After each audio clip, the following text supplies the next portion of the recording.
I believe every day is a good day when you paint. Something like that. Alright.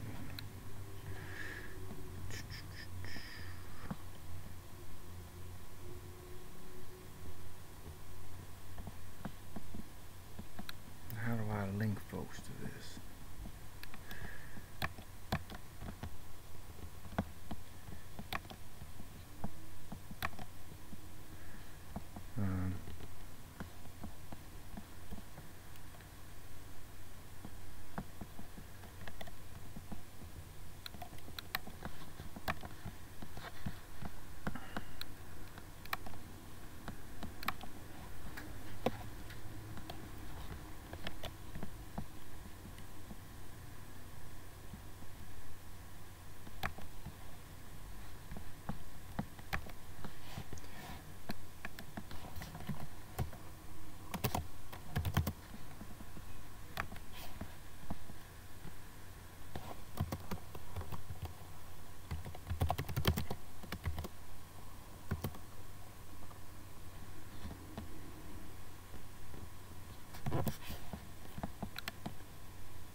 Someone's watching.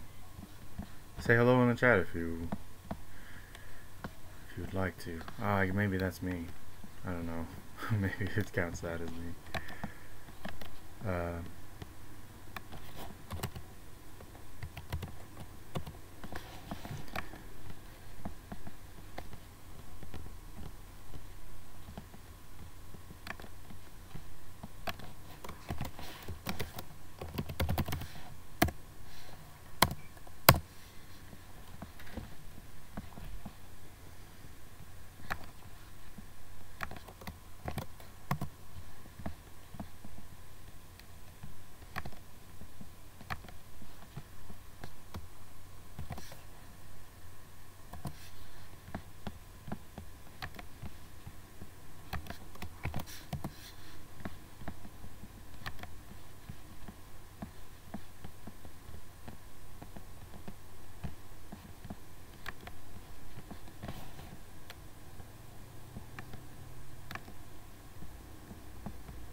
Okay.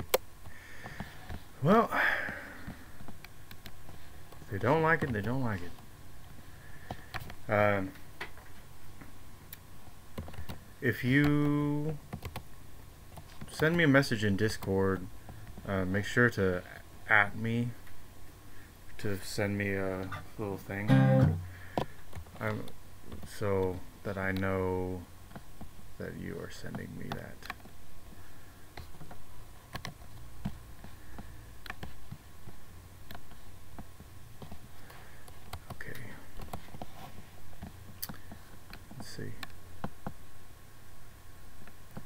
Currently one person watching, so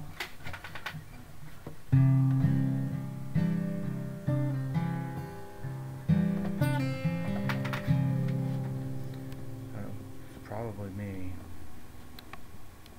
Probably the only person here.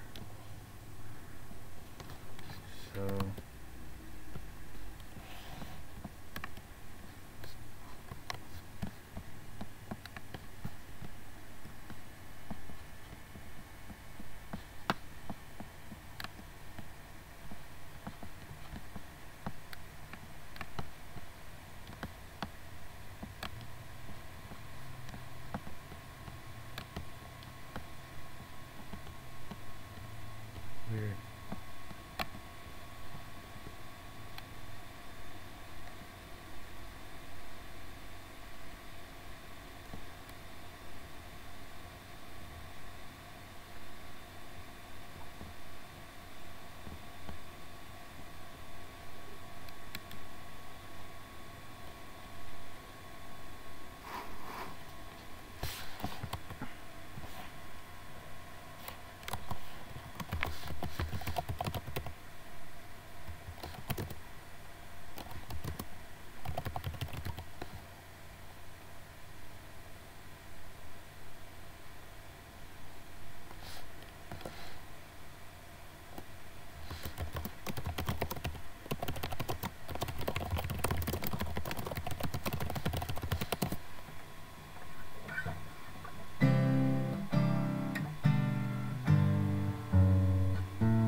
Till some people come in and watch, I guess.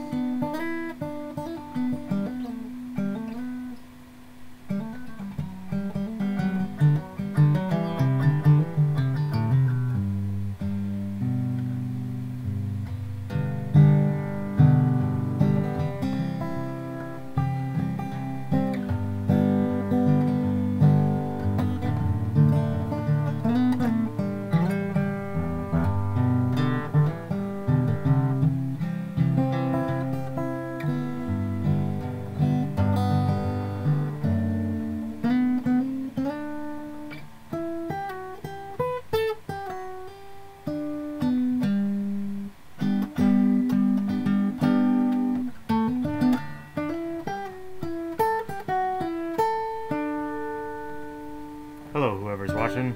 Say hello in the YouTube chat, or you can at me on Discord so I can pay attention.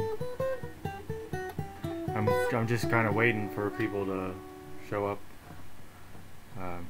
because usually it takes a little while.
I guess I'll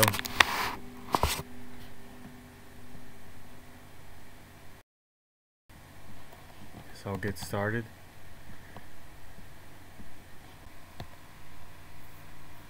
Okay. Let's try this again.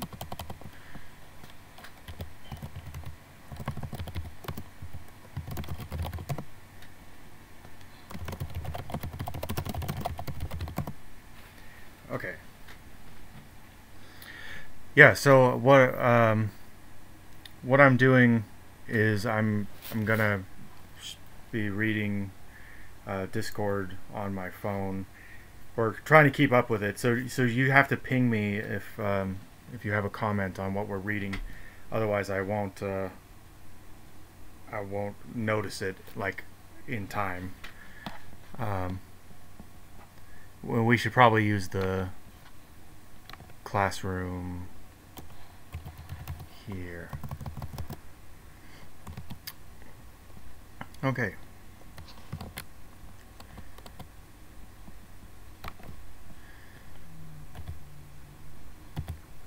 Okay, so we're starting today Chapter 1, The Ancient Mysteries and Secret Societies Which Have Influenced Modern Masonic Symbolism. Manly P. Hall, it's interesting to note, he was a Mason, but he didn't become a Mason until he was in his 50s. However, he wrote this book when he was in his mid-20s, I believe. He was not very old at all when he wrote The Secret Teachings of All Ages, which makes it even more impressive work. But and he also wrote The Lost Keys of Freemasonry before ever himself becoming a Mason. So I wonder at the people behind him, who he grew up around or who taught him, because he couldn't have been this knowledgeable without some kind of tutelage, I would assume. Maybe all of this information was available in the library, but it would have to be a pretty good library. I do know, though, that he was living in he became a preacher at some church in Los Angeles. So he was in a large U.S. city, and that seems like maybe that would be a helpful thing for that.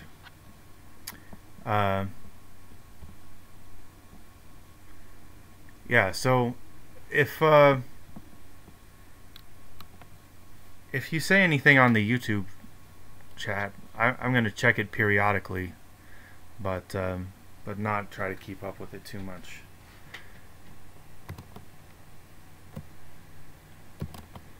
I'm more concerned with the Discord, just because people seem more, that's our bros. Anyway, let's get started. When confronted with a problem involving the use of the reasoning faculties, individuals of strong intellect keep their poise and seek to reach a solution by obtaining facts bearing upon the question. Those of immature mentality, on the other hand, when similarly confronted, are overwhelmed. While the former may be qualified to solve the riddle of their own destiny, the latter must be led like a flock of sheep and taught in simple language. They depend almost entirely upon the ministrations of the shepherd. The Apostle Paul said that these little ones must be fed with milk, but that meat is the food of strong men. Thoughtlessness is almost synonymous with childishness, while thoughtfulness is symbolic of maturity. There are, however, but few mature minds in the world, and thus it was that the philosophic religious doctrines of the pagans were divided to meet the needs of those two fundamental groups of human intellect, one philosophic, the other incapable of appreciating the deeper mysteries of life. To the discerning few were revealed the esoteric or spiritual teachings, while the unqualified many received only the literal or exoteric interpretations. In order to make simple the great truths of nature and the abstract principles of natural law, the vital forces of the universe were personified, becoming the gods and goddesses of the ancient mythologies. While the ignorant multitudes brought their offerings to the altar of Priapus and Pan, deities representing the procreative energies, the wise recognized in these marble statues only symbolic concretions of great abstract truths. In all cities of the ancient world were temples for public worship and offering, In every community also were philosophers and mystics, deeply versed in nature's lore. These individuals were usually banded together, forming seclusive philosophic and religious schools. The more important of these groups were known as the mysteries.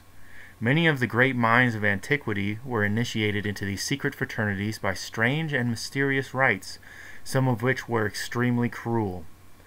Alexander Wilder defines the mysteries as sacred dramas performed at stated periods.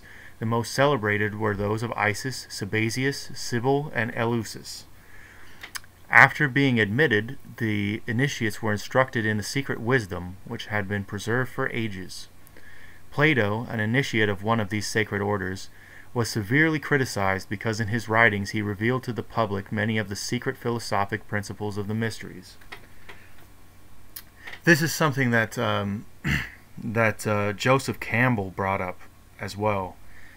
Joseph Campbell was the famous mythologist of the hero with 1,000 faces and so on, or 10,000 faces. Wrote The Power of Myth and other great works on mythologies worldwide. He held that the Greek schools of philosophy, what we have now, is not so much their practices. We only have their what they decided to write down, but we know that they had these initiatic traditions, fraternal traditions, and so a great deal of that was either lost or transmitted into the future as an oral tradition by an ongoing fraternal order. We have proved fairly well in anthropology the efficacy of oral tradition, that tribes actually do seem to keep fairly good records from orally passing down histories and traditions, though the people like to use the telephone game that children play as kind of a device against that idea, but it's not. They were much stricter than the telephone game. The telephone game is just a game that you play with a room full of kids. The oral traditions, they had people recite things, and sometimes the recorded penalty for reciting something incorrectly was execution. So people believe that transmission should be accurate, and there are living traditions that claim to be oral traditions passed down that long. Of course, in public they are ridiculed as modern creations,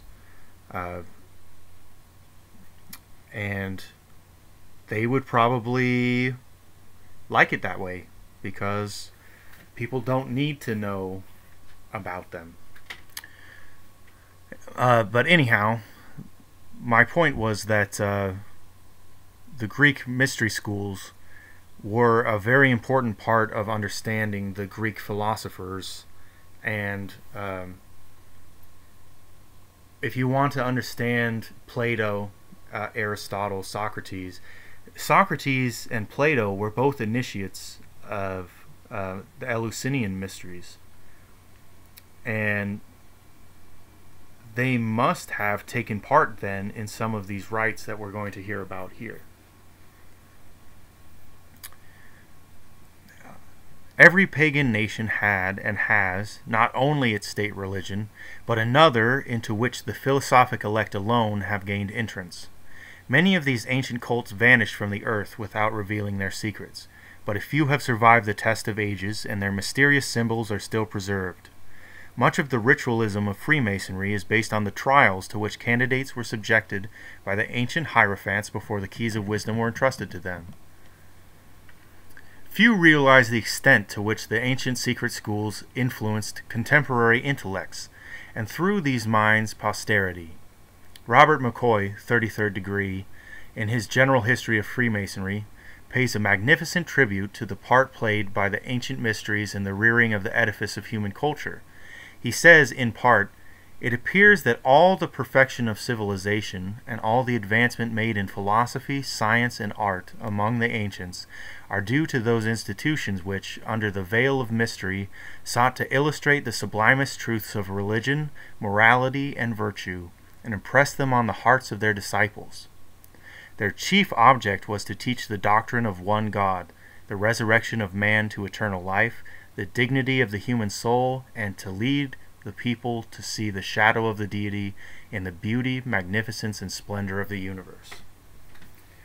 Here we can see that Manly P. Hall is clearly spending some time in the library and reading Freemasonic histories, Robert McCoy's General History of Freemasonry, because, like I mentioned, at the time of this writing, Manly P. Hall was not himself a Freemason. With the decline of virtue, which has preceded the destruction of every nation of history, the mysteries became perverted. Sorcery took the place of divine magic. Indescribable practices, such as the Bacchanalia, were introduced, and perversion ruled supreme, for no institution can be better than the members of which it is composed. In despair, the few who were true sought to preserve the secret doctrines from oblivion. In some cases they succeeded, but more often the arcanum was lost and only the empty shell of the mysteries remained. Thomas Taylor has written, "Man is naturally a religious animal. From the earliest dawning of his consciousness, man has worshipped and revered things as symbolic of the invisible, omnipresent, indescribable thing, concerning which he could discover practically nothing. The pagan mysteries opposed the Christians during the early centuries of their church, declaring that the new faith, Christianity, did not demand virtue and integrity as requisites for salvation." Celsus expressed himself on the subject in the following caustic terms: "That I do not, however, accuse the Christians more bitterly than truth compels, may be conjectured from hence, that the criers who call men to other mysteries proclaim as follows: Let him approach whose hands are pure, and whose words are wise. And again others proclaim, Let him approach who is pure from all wickedness, whose soul is not conscious of any evil, and who leads a just and upright life. And these things are proclaimed by those who promise a purification from error. Let us now hear who those are that are called to the Christian mysteries. Whoever is a sinner, whoever is unwise, whoever is a fool, and whoever, in short, is miserable, him the kingdom of God will receive. Do you not therefore call a sinner an unjust man, a thief, a housebreaker, a wizard, one who is sacrilegious, and a robber of sepulchres? What other persons would the crier nominate, who should call robbers together?" It's an interesting point that Christianity was kind of an inversion of some of the morality of the day, because a lot of what Christ was saying turns things on its head when he was saying, like, the meek will inherit the earth. You know, he was saying that bad things were good and good things were bad. It is easier for a camel to pass through the eye of a needle than for a rich man to enter the kingdom of heaven. People were like, well, but of course it's good to be rich, and of course it's good to be wise, and of course it's good to be this and that. Very interesting criticism of early Christianity. It was not the true faith of the early Christian mystics that Celsus attacked, but the false forms that were creeping in even during his day. The ideals of early Christianity were based upon the high moral standards of the pagan mysteries. And the first Christians who met under the city of Rome used as their place of worship the subterranean temple of Mithras, whose cult has been borrowed much of the sacerdotalism of the modern church. The cult of Mithras was one of the most important cults of those days, and I believe this chapter is going to delve into that a lot. This chapter is broken into 3 sections on this website, and I think I'll have to do that as well just because of the length of them. Just a heads up. The ancient philosophers believed that no man could live intelligently who did not have a fundamental knowledge of nature and her laws. Before man can obey, he must understand, and the mysteries were devoted to instructing man concerning the operation of divine law in the terrestrial sphere. Few of the early cults actually worshipped anthropomorphic deities, although their symbolism might lead one to believe they did. They were moralistic rather than religionistic, philosophic rather than theologic. They taught man to use his faculties more intelligently, to be patient in the face of adversity, to be courageous when confronted by danger, to be true in the midst of temptation, and most of all, to view a worthy life as the most acceptable sacrifice to God, and his body as an altar sacred to the deity. Sun worship played an important part in nearly all the early pagan mysteries. This indicates the probability of their Atlantean origin, for the people of Atlantis were sun worshippers. The solar deity was usually personified as a beautiful youth, with long golden hair to symbolize the rays of the sun. This golden sun god was slain by wicked ruffians, who personified the evil principle of the universe. And it's echoed in the Freemasonic legend of Hiram Abiff. By means of certain rituals and ceremonies, symbolic of purification and regeneration, this wonderful god of good was brought back to life and became the savior of his people. Sound familiar? The secret processes whereby he was resurrected symbolized those cultures by means of which man is able to overcome his lower nature, master his appetites, and give expression to the higher side of himself. The mysteries were organized for the purpose of assisting the struggling human creature to reawaken the spiritual powers which, surrounded by the flaming ring of lust and degeneracy, lay asleep within his soul. In other words, man was offered a way by which he could regain his lost estate. See Wagner's Siegfried.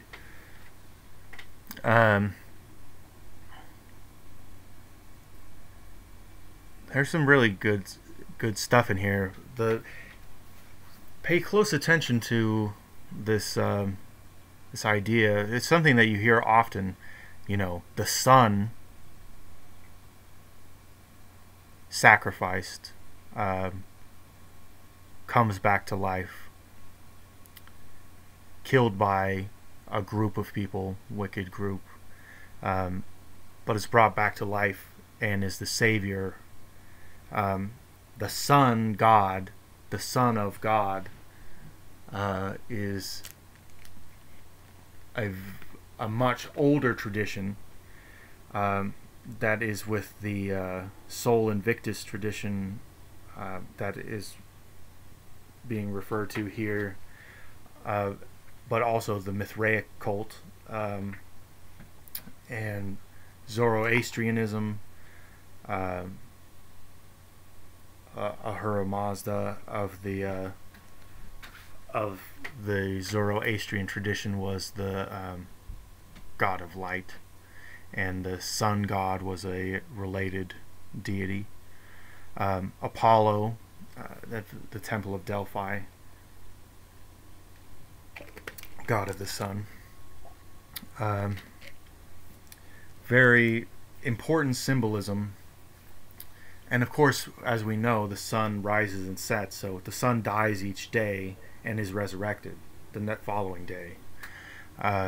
This is it's one of the great mysteries, and when rituals are oriented to cardinal directions, there's a great significance in which cardinal direction you face when you do a certain thing, because of the position of the sun and the sun's path relative to any place you might stand. Just a side note. In the ancient world, nearly all the secret societies were philosophic and religious. During the medieval centuries, they were chiefly religious and political, although a few philosophic schools remained.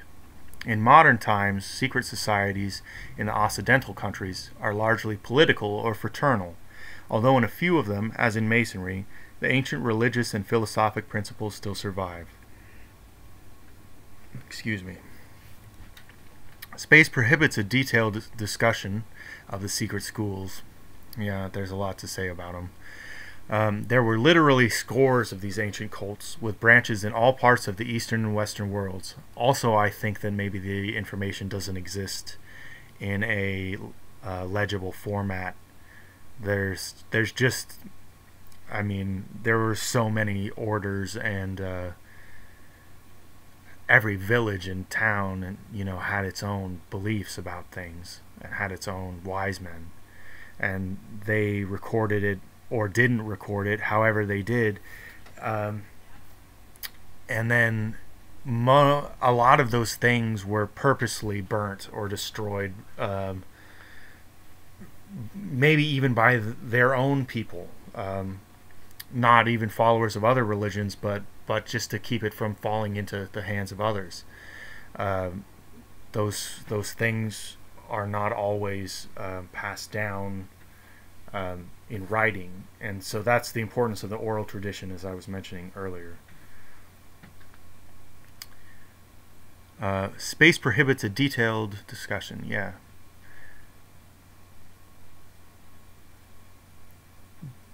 Some, such as those of Pythagoras and the Hermetists, show a decided Oriental influence, while the Rosicrucians, according to their own proclamations, gain much of their wisdom from Arabian mystics. Which is very interesting. In the Islamic Golden Age, there was a lot of Neoplatonic mysticism going on in the Levant, especially. Although the mystery schools are usually associated with civilization, there is evidence that the most uncivilized peoples of prehistoric times had a knowledge of them. Natives of distant islands, many in the lowest forms of savagery, have mystic rituals and secret practices which, although primitive, are of a decided Masonic tinge. That's an interesting little note there. Natives of distant islands. I wonder if natives of Polynesia have any Masonic traditions, because if one could verify, not necessarily that they have, I mean, there's many things that could be shared in common and could have been developed parallel to each other. But the route of the Polynesians through Southeast Asia across the Pacific,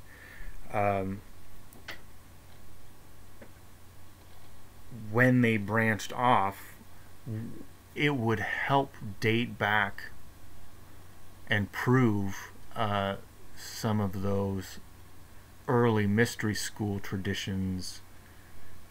One could use that as evidence to trace the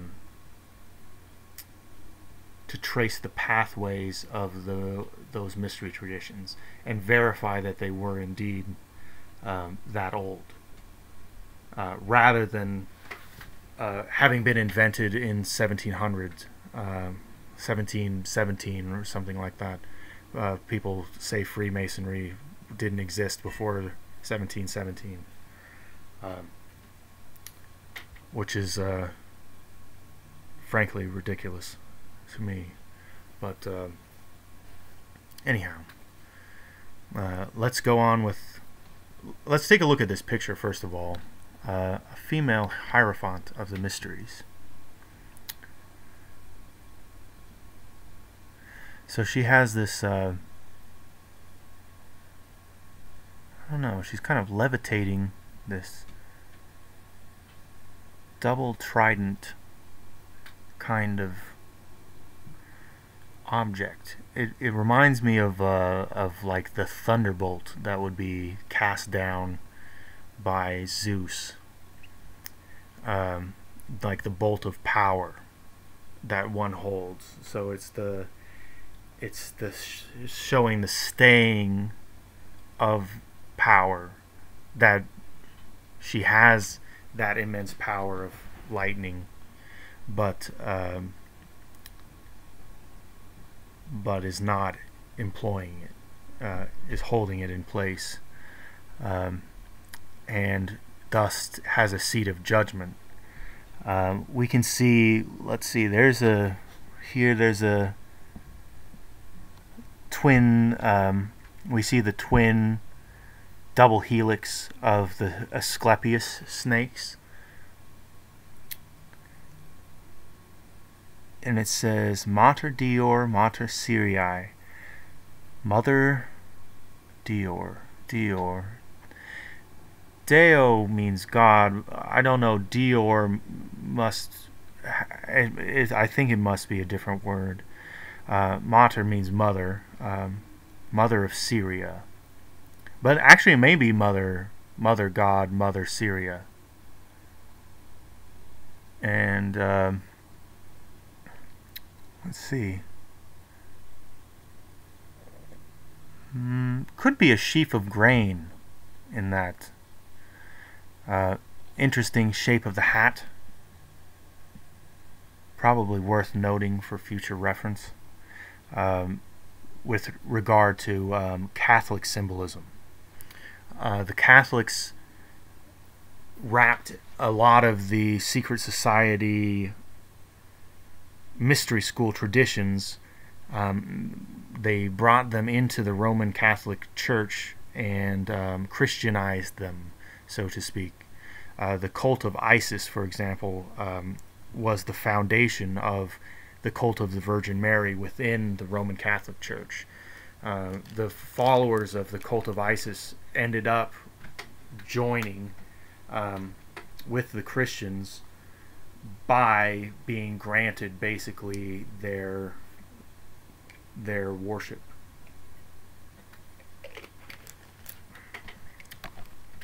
Okay. Interesting picture. I could take a look at that for a while. Let's see what it says. The illustration shows Cybele, here called the Syrian goddess. Yes, Mother God. Yeah, Mother God, Mother Syria. In the robes of a Hierophant. Montfaucon describes the figure as follows. Upon her head is an episcopal mitre. Yeah, papal mitre. Adorned on the lower parts with towers and pinnacles. Over the gate of the city is a crescent, and beneath the circuit of the walls a crown of rays. The goddess wears a sort of surplice, exactly like the surplice of a priest or bishop. Surplice. Upon the surplice a tunic, which falls down to the legs. And over all an episcopal cope, with the 12 signs of the zodiac wrought on the borders. The figure hath a lion on each side, and holds in his left hand a tympanum, a sistrum, a distaff, a caduceus, and another instrument. A tympanum, a sistrum. So, in her right hand she holds with her middle finger a thunderbolt. There we go. And upon the same arm, animals, insects, and as far as we may guess, flowers, fruit, a bow, a quiver, a torch, and a scythe. Very powerful imagery for a mother goddess. These symbols are very, very rich. You have to look at every single detail, because every single detail is there for a reason. And it's necessary that every statue you look at, every god, goddess depiction you look at, every tarot card, you have to look at every single thing in it in order to understand the occult meanings that are set out. The whereabouts of the statue is unknown, the copy reproduced by Montfaucon being from drawings by Piero Ligorio. Let's take another look at this. Okay, so we have the thunderbolt, and these are the tympanum.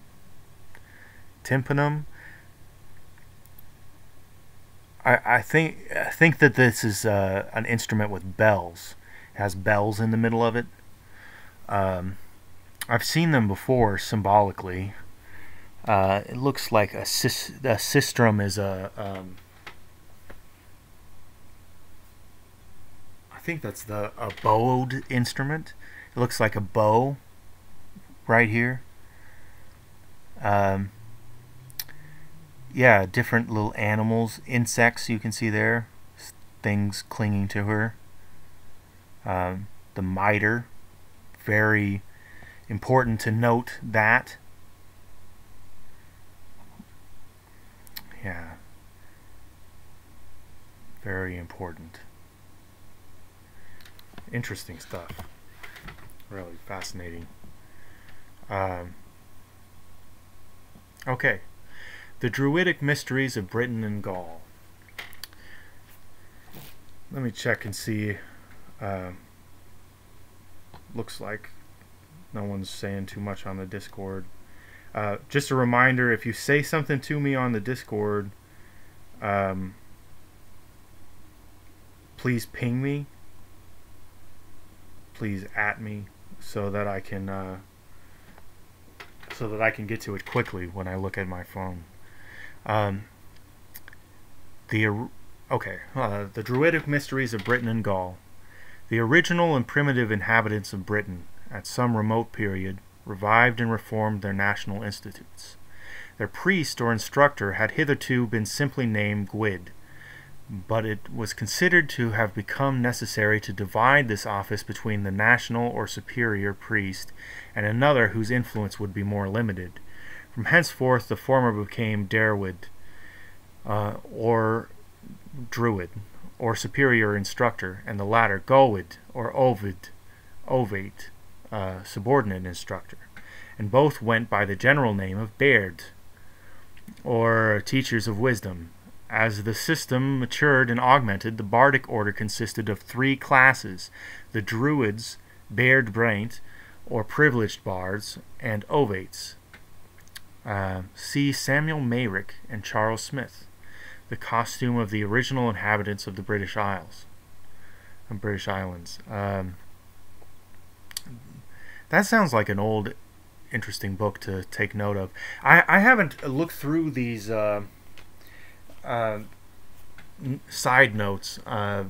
Just remembering back, there was the one just a little while ago that said see Wagner's Siegfried, famous opera. The story of which I'm familiar with, but we would have to go back and learn about Siegfried a little bit, and then reconsider that section. A diligent student would certainly do that. But right now we'll just go with the overview. The origin of the word Druid is under dispute. Max Mueller believes that, like the Irish word Dree, it means the men of the oak trees. He further draws attention to the fact that the forest gods and tree deities of the Greeks were called Dryads. Dryads.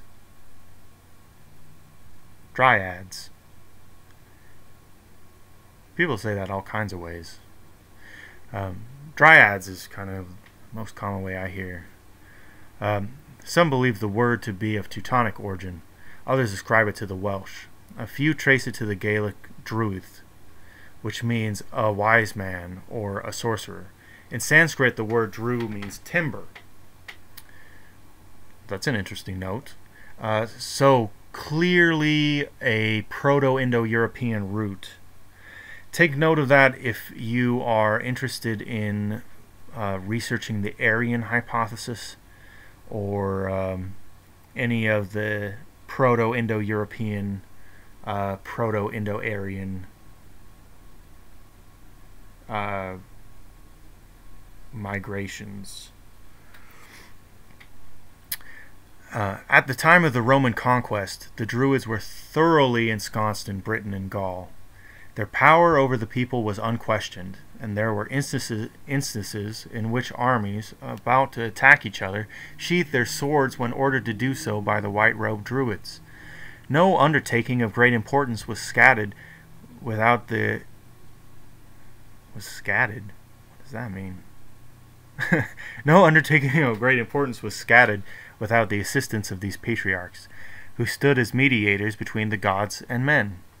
The Druidic order is deservedly credited with having a deep understanding of nature and her laws. The Encyclopedia Britannica states that geography, physical science, natural theology, and astrology were their favorite studies. The Druids had a fundamental knowledge of medicine, especially the use of herbs and simples. Crude surgical instruments have been found in England and Ireland.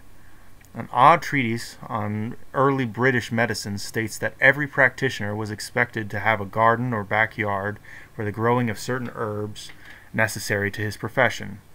Eliphas Levi, the celebrated transcendentalist, makes the following significant statements. Eliphas. It's probably Eliphas. The Druids were priests and physicians, curing by magnetism and charging amulets with their fluidic influence. Their universal remedies were mistletoe and serpent's eggs, because these substances attract the astral light in a special manner. The solemnity with which mistletoe was cut down drew upon this plant the popular confidence and rendered it powerfully magnetic. The process of magnetism will someday reveal to us the absorbing properties of mistletoe. We shall then understand the secret of those spongy growths which drew the unused virtues of plants and became surcharged with tinctures and savors. Mushrooms, truffles, gall on trees, and the different kinds of mistletoe will be employed with understanding by a medical science, which will be new because it is old.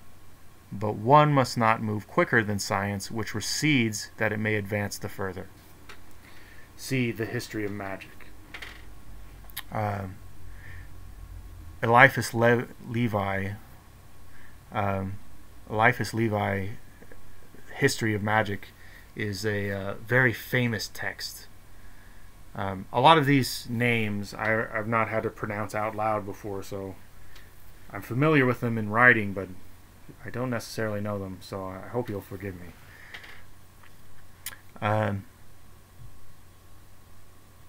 Let's continue. Not only was the mistletoe sacred as a symbolic of the universal medicine, or panacea, but also because of the fact that it grew upon the oak tree. Through the symbol of the oak, the Druids worshipped the supreme deity. Therefore, anything growing upon that tree was sacred to him. At certain seasons, according to the positions of the sun, moon, and stars, the archdruid climbed the oak tree and cut the mistletoe with a golden sickle consecrated for that service. The parasitic growth was caught in white cloths provided for the purpose, lest it touch the earth and be polluted by terrestrial vibrations. Usually a sacrifice of a white bull was made under the tree. Interesting to note that that would have been taken place. We can date it with a zodiac age. This may be going down a rabbit hole. I have a theory on the ages of the zodiac. It's more than a theory, really. It's a fact of how the precession of the equinoxes went. Currently, we're in the age of Pisces, the fish, and the outward symbol is the fish, which is Jesus, Ichthys. And going back, previous to the fish, we had the age of the ram, which was the age of Moses, when one would take on Passover, which is the first full moon after the spring equinox. They would take a sheep and sacrifice it smear the blood over their top of their door. That's the Passover sacrifice, and that was the outward symbol of that age. But before that, in the time of the Druids and the Egyptians, was the bull. Excuse me. Taurus the bull was the ruling sign. And so when you go back, you'll see a lot of bull symbolism about the bull, and it has particular importance to a certain period of time, which is, so each one of the cycles is 2,160 years long. So we go back 2,000 years to Christ. We go 2160 BC back to the beginning of the age of Aries, and then somewhere before 2000 BC is what we're talking about,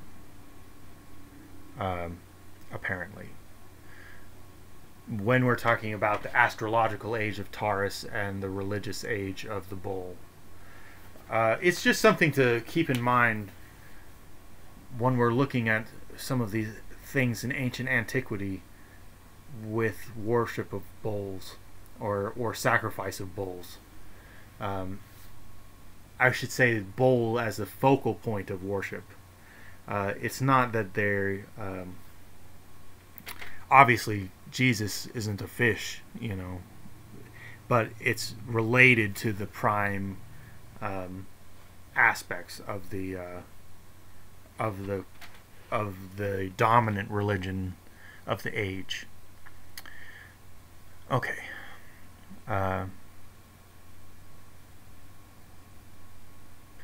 The Druids were initiates of a secret school that existed in their midst. This school, which closely resembled the Bacchic and Eleusinian mysteries of Greece or the Egyptian rites of Isis and Osiris, is justly designated the Druidic mysteries. There has been much speculation concerning the secret wisdom that the Druids claimed to possess. Their secret teachings were never written, but were communicated orally to specially prepared candidates. Robert Brown, 32nd degree, is of the opinion that the British priests secured their information from Tyrian and Phoenician navigators, who thousands of years before the Christian era established colonies in Britain and Gaul while searching for tin. Thomas Maurice, in his Indian Antiquities, discourses at length on Phoenician, Carthaginian, and Greek expeditions to the British Isles for the purpose of procuring tin. Others are of the opinion that the mysteries as celebrated by the Druids were of Oriental origin, possibly Buddhistic. People don't give it much credence, but there was a lot more contact between India and the West than people realize, especially between the Hellenistic West. I shouldn't say Hellenistic. This is pre-Hellenistic era, but yeah, I think that the timeline of the age of Taurus doesn't line up super well with the actual timeline of the Druids.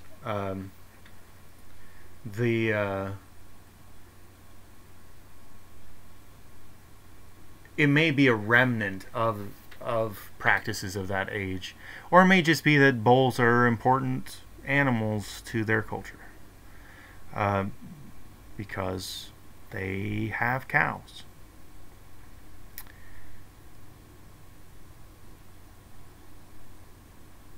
The proximity of the British Isles to the lost Atlantis may account for the sun worship, which plays an important part in the rituals of Druidism.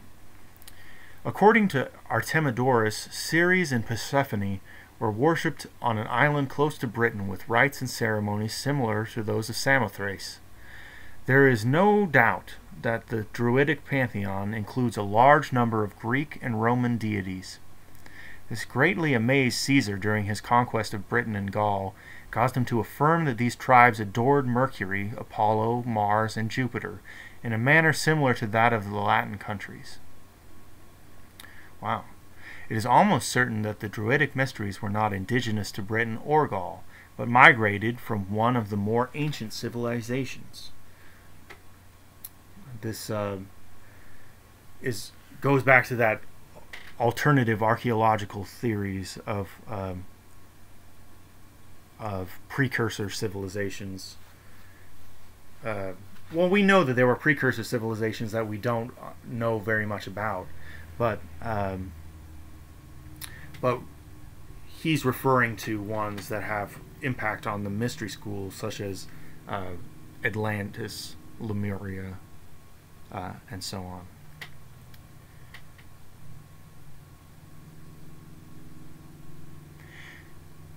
The school of the Druids was divided into 3 distinct parts, and the secret teachings embodied therein are practically the same as the mysteries concealed under the allegories of Blue Lodge masonry. Wow. The lowest of the 3 divisions was that of Ovid. This was an honorary degree requiring no special purification or preparation, so that would be the same as being an entered apprentice. The Ovates dressed in green, the Druidic color of learning, and were expected to know something about medicine, astronomy, poetry if possible, and sometimes music. You ought to know music. An Ovate was an individual admitted to the Druidic order because of his general excellence and superior knowledge concerning the problems of life. The second division, or the Fellowcraft Mason, the second division was that of Baird. Its members were robed in sky blue to represent harmony and truth, and to them was assigned the labor of memorizing, at least in part, the 20,000 verses of Druidic sacred poetry. Like I was saying about the oral tradition, they would memorize thousands of verses of poetry. To them was assigned the labor of memorizing, at least in part, the 20,000 verses of Druidic sacred poetry. They were often pictured with a primitive British or Irish harp, an instrument strung with human hair, and having as many strings as there were ribs on one side of the human body. These bards were often chosen as teachers of candidates seeking entrance into the Druidic mysteries. Neophytes wore striped robes of blue, green, and white, these being the 3 sacred colors of the Druidic order. The third division was that of Druidon. It's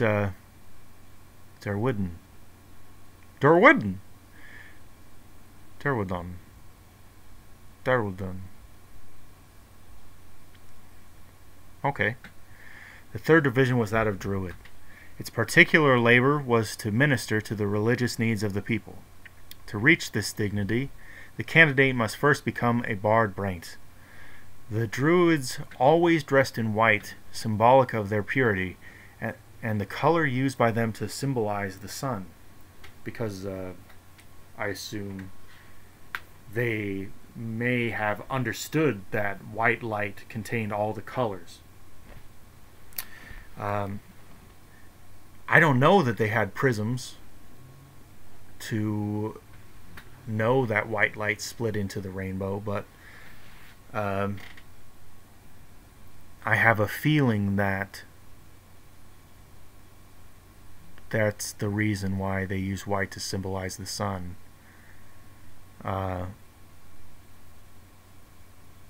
Think about it. In order to reach the exalted position of Archdruid, or spiritual head of the organization, it was necessary for a priest to pass through the 6 successive degrees of the Druidic order. The members of the different degrees were differentiated by the colors of their sashes, for all of them wore robes of white. Some writers are of the opinion that the title of Archdruid was hereditary, descending from father to son, but it is more probable that the honor was conferred by ballot election. Its recipient was chosen for his virtues and integrity from the most learned members of the higher Druidic degrees. Let's take a look at this picture. It says, the most striking adornment of the Archdruid was the Eodran Moran. Eodran Moran. I don't know how to pronounce Gaelic things. Eothan? I think a DH may be a sound.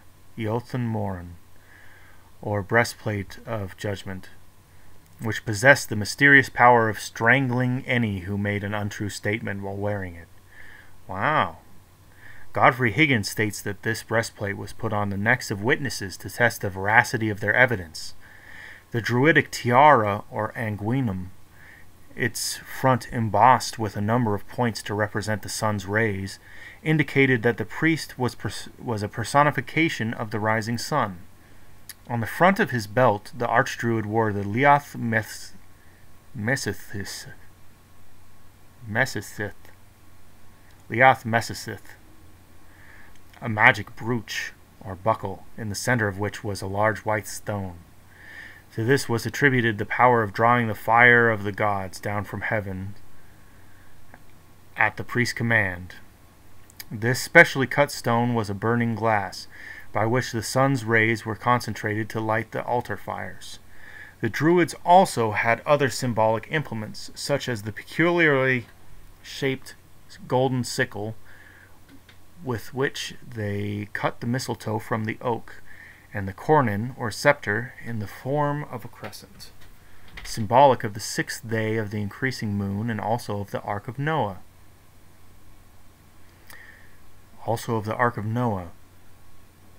This is from Wellcome's Ancient Chimeric.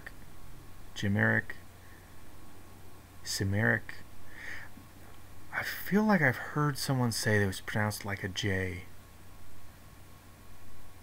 I don't know. The C is pronounced like a J. I don't know how to. Ancient Sumeric medicine.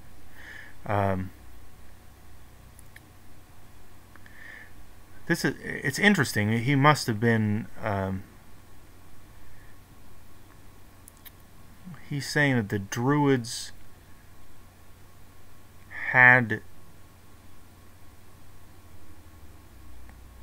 the cornon or scepter in the form of a crescent, symbolic of the 6th day of the increasing moon, and also of the Ark of Noah.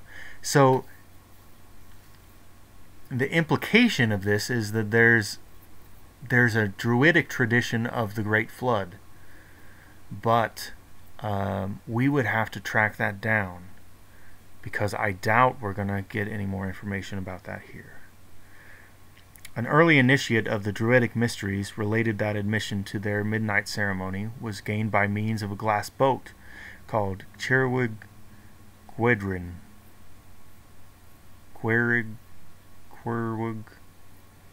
This boat symbolized the moon, which, floating upon the waters of eternity, preserved the seeds of living creatures within its boat-like crescent. The Archdruid in his ceremonial robes. Well, we can see he has this scythe. That's the cornon.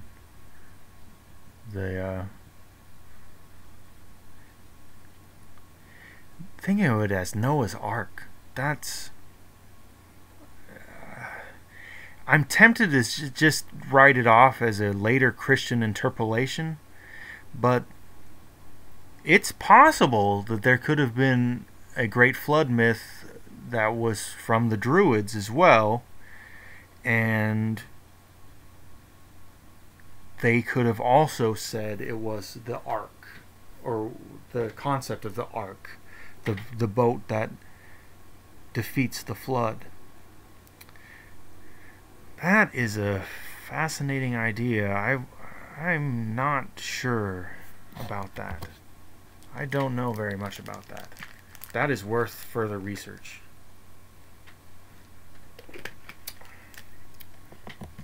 Okay. According to James Gardner, there were usually 2 archdruids in Britain, one residing on the Isle of Anglesey and the other on the Isle of Man. Presumably there were others in Gaul.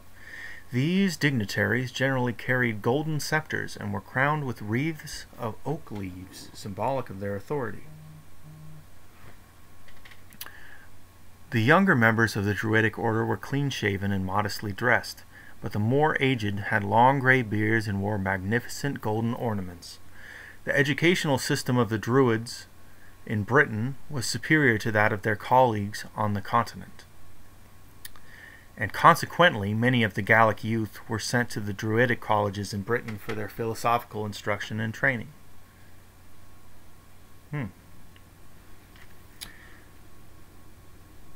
So in pre-Roman Gaul, the people were sending their children from Gaul to Britain to train with the Druids. That is... I would love to find a book about this. I would love to find a book about the ancient Druidic traditions, because I just am not certain that this much is known about them. But this is certainly the oral tradition, which is what we're concerned with here. The tradition of the mind, not the tradition of historical reality, but the tradition of the historical narrative.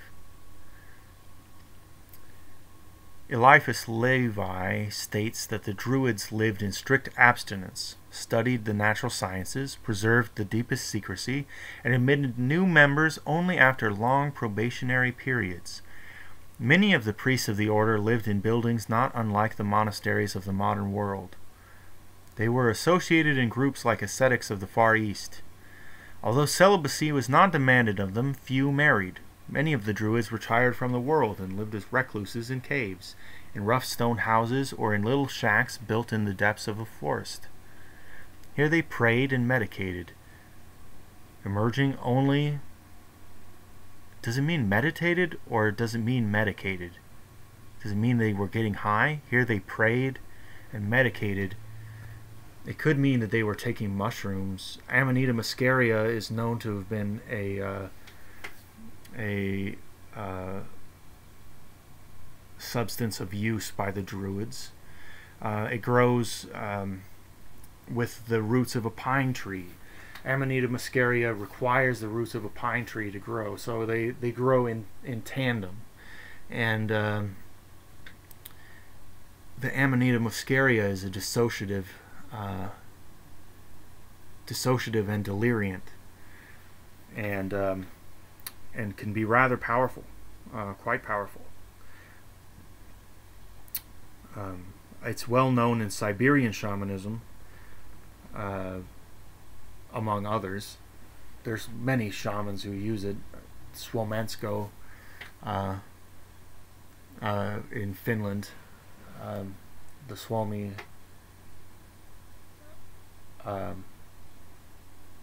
use that, and the in Scandinavia as well, Amanita muscaria was used. So it could be that he does mean medicated. I think that these Druids were probably tripping balls. Emerging only to perform their religious duties. James Freeman Clarke, in his 10 Great Religions, describes the beliefs of the Druids as follows. The Druids believed in 3 worlds and transmigration from one to the other, in a world above this in which happiness predominated, a world below of misery, and this present state, presumably in which both exist. This transmigration was to punish and reward, and also to purify the soul. In the present world, said they, good and evil are so exactly balanced that man has the utmost freedom and is able to choose or reject either. The Welsh triads tell us there are 3 objects of metempsychosis: to collect into the soul the properties of all being, to acquire a knowledge of all things, and to get power to conquer evil. There are also, they say, 3 kinds of knowledge. Knowledge of the nature of each thing, of its cause and its influence. There are 3 things which continually grow less: darkness, falsehood, and death. There are 3 things which continually increase: light, life, and truth. The Welsh triads. 3 objects of metempsychosis. Like nearly all schools of the mysteries, the teachings of the Druids were divided into 2 distinct sections. The simpler, a moral code, was taught to all the people, while the deeper esoteric doctrine was given only to initiated priests. To be admitted to the order, a candidate was required to be of good family and of high moral character. No important secrets were entrusted to him until he had been tempted in many ways and his strength of character severely tried. The Druids taught the people of Britain and Gaul concerning the immortality of the soul. They believed in transmigration and apparently in reincarnation. They borrowed in one life, promising to pay back in the next. They believed in a purgatorial type of hell where they would be purged of their sins, afterward passing on to happiness of unity with the gods. The Druids taught that all men would be saved, but that some men must return to earth many times to learn the lessons of human life and to overcome the inherent evil of their own natures. Sounds very familiar. Sounds like a very familiar doctrine. Before a candidate was entrusted with the secret doctrines of the Druids, he was bound with a vow of secrecy. These doctrines were imparted only in the depths of forests and in the darkness of caves. In these places, far from the haunts of men, the neophyte was instructed concerning the creation of the universe, the personalities of the gods, the laws of nature, the secrets of occult medicine, the mysteries of the celestial bodies, and the rudiments of magic and sorcery. The Druids had a great number of feast days. The new and full moon and the 6th day of the moon were sacred periods. It is believed that initiations took place only at the 2 solstices and the 2 equinoxes. At dawn of the 25th day of December, the birth of the sun god was celebrated. Woo! I wonder if there's another religion that does that. The mystery teachings of the Druids are said by some to be tinctured with Pythagorean philosophy. The Druids had a Madonna, or Virgin Mother, with a child in her arms, who was sacred to their mysteries, and their sun god was resurrected at the time of the year corresponding to that at which modern Christians celebrate Easter. So important, and just going back exactly to what I was saying, how the Roman Catholic Church enveloped these sects and brought them into itself and Christianized them. It basically integrated them wholesale into their own faith. And if you want to know, like, where did paganism go, it's like paganism still exists. It's Catholicism. The Catholic Church has maintained more paganism into the modern times than many of the modern pagans can have claimed to have. They most modern pagans are neo-pagans, so having no actual connection to the past. Anyhow, getting off track. Both the cross and the serpent were sacred to the Druids, who made the former by cutting off all the branches of an oak tree and fastening one of them to the main trunk in the former, in the form of the letter T. This oaken cross became symbolic.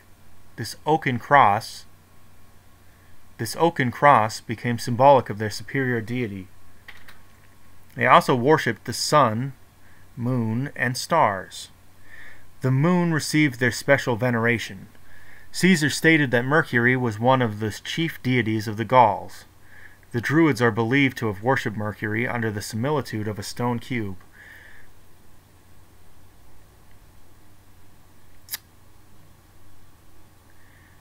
The Druids are believed to have worshipped Mercury under the similitude of a stone cube. Oh, that is something I had not heard before. I've read this book before, but I must have missed this. Mercury, Hermes Trismegistus, the stone cube.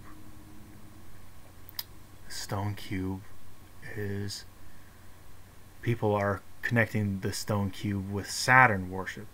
I'm not sold on the idea of the stone cube being Saturn worship, but Hermes Trismegistus.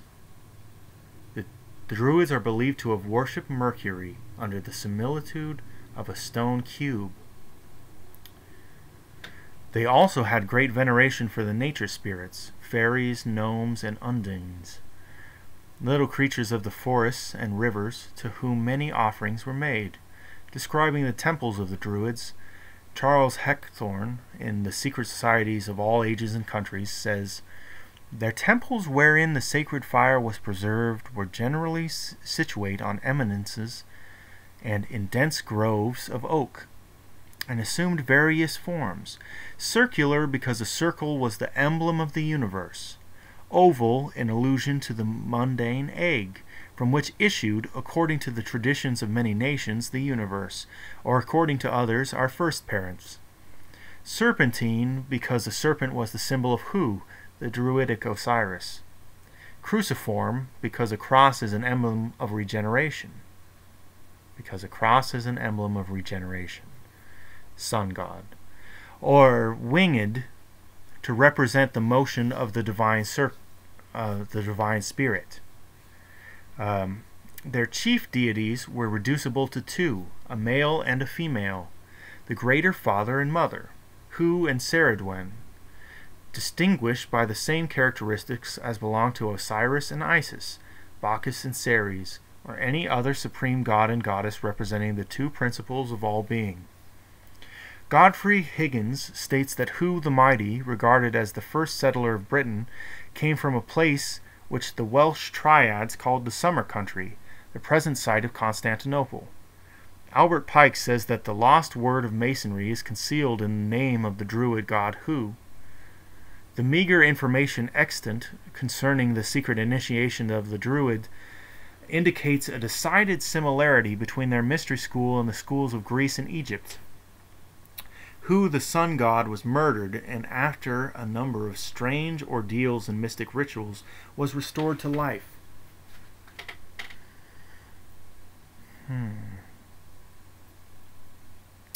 There were 3 degrees of the Druidic mysteries, but few successfully passed them all. The candidate was buried in a coffin, as symbolic of the death of the sun god. The supreme test, however, was being sent out to sea in an open boat. While undergoing this ordeal, many lost their lives. Taliesin, an ancient scholar who passed through the mysteries, describes the initiation of the open boat in Faber's pagan idolatry.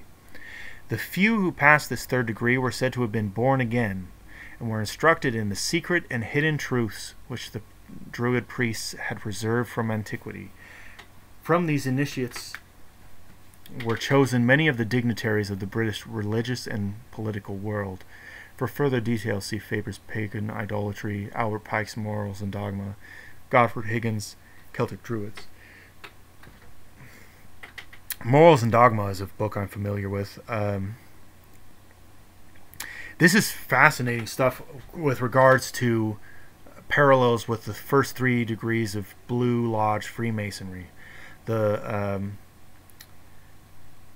3rd degree is the degree where you become a master mason. You become a full-fledged mason.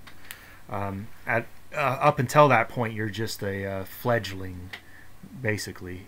Although you're an entered apprentice, you're a fellow craft, and then you're a master mason. But all master masons are equal after the 3rd degree. That it reflects this Druidic school is a very important and interesting thing.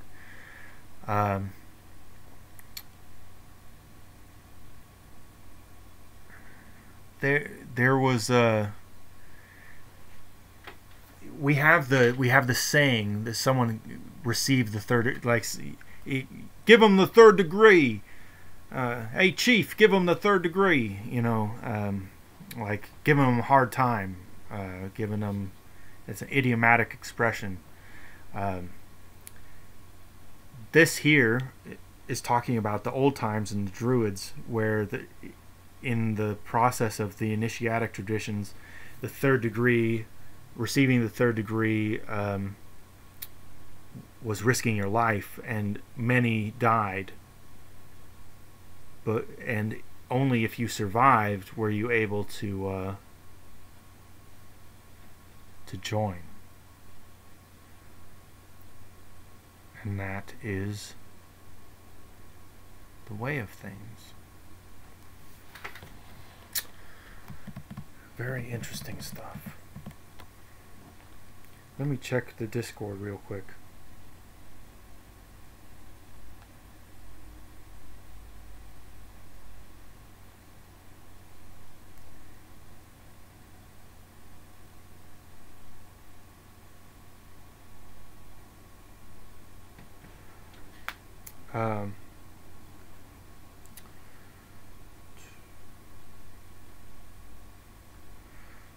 Okay, looks like people are on track with us.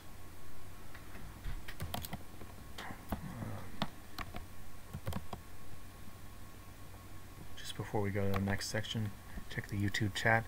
Does memorizing vast amounts of verse wire your brain in a particular way? The flooding of Dogger Bank will have been a big deal to the ancient Brits. The Druid stuff is super interesting. Yeah, it really is super interesting. It's very interesting. I hope you're still watching, because I'm sorry I missed your comments in the chat. But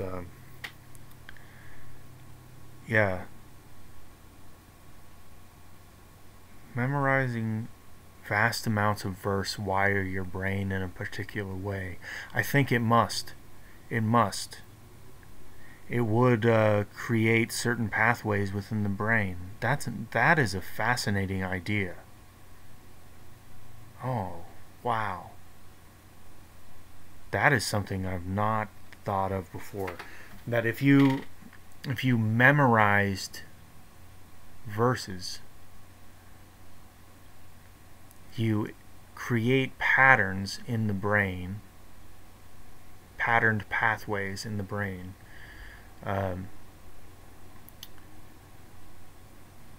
Which the greater meaning of them, when superimposed in the brain, could have greater purpose. Secret knowledge could be hidden. Secret knowledge could be hidden that way. That is fascinating. You could do a lot with that. I'm gonna have to. That's something I'm gonna have to think about.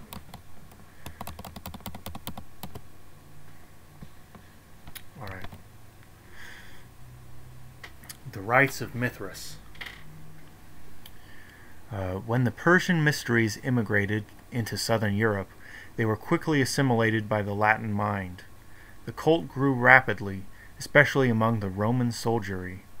During the Roman wars of conquest, the teachings were carried by the legionaries to nearly all parts of Europe. So powerful did the cult of Mithras become that at least one Roman emperor was initiated into the order, which met in caverns under the city of Rome.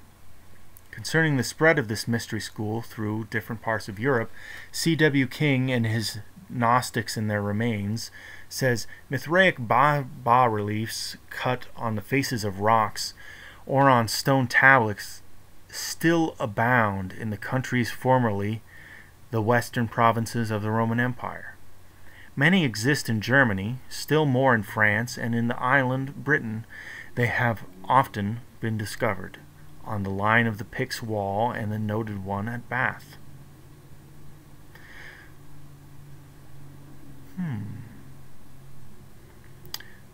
So, Mithraic bas reliefs in Britain. So we have an overlap. The Mithraic school is a Persian school originally. It's a Persian mystery school, but we have a clear overlapping here historically of, in the Roman times, of the Mithraic cult being present in the British Isles. And that is the time when the Romans essentially came upon the Druids. So all of these forces were meeting in Britain at that time. That's a very interesting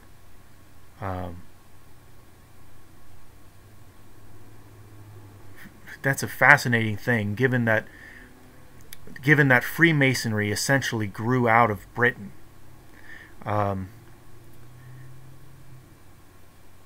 So when we're looking at this closely and thinking about Stonehenge and Freemasons and all that, this is all tied together with the rites of Mithras and all of these secret schools. Very important stuff to keep in mind. These things are still going on today. The continuity here, so through this rite of Mithras, then there is evidence, there's physical evidence that shows that the mysteries came at least from Persia to Britain, and they were long before the Freemasons were the Grand Lodge of England was founded in 1717 or whatever it was. Really interesting. Alexander Wilder, in his Philosophy and Ethics of the Zoroasters, states that Mithras is the Zend title for the sun, and he is supposed to dwell within the shining orb. Within that shining orb. Mithras has a male and a female aspect, though not himself androgynous. As Mithras, he is the forward of the sun, powerful and radiant, and most magnificent of the Izadas or genii of the sun. As Mithra, this deity represents the feminine principle. The mundane universe is recognized as her symbol. She represents nature as receptive and terrestrial, and is fruitful only when bathed in the glory of the solar orb. The Mithraic cult is a simplification of the more elaborate teachings of Zarathustra, or Zoroaster, the Persian fire magician, about whom there is much written and little known. This is a traditional layout of a henge. Let's see.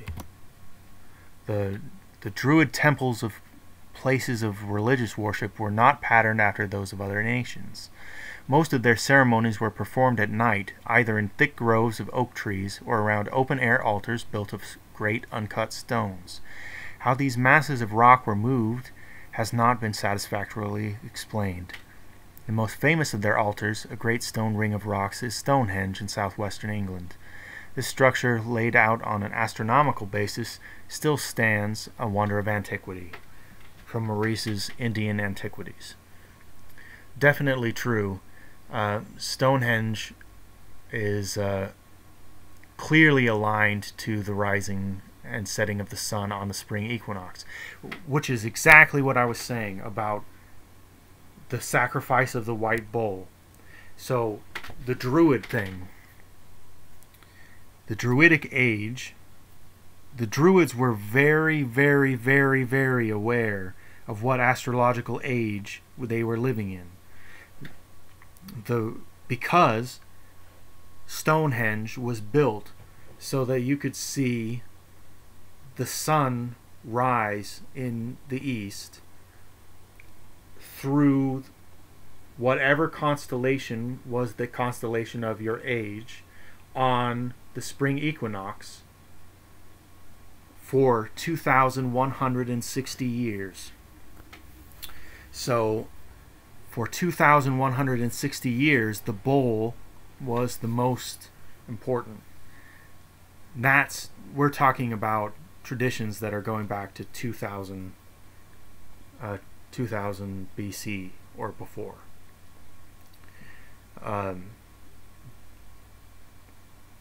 In order to go back to the time of that astrological age.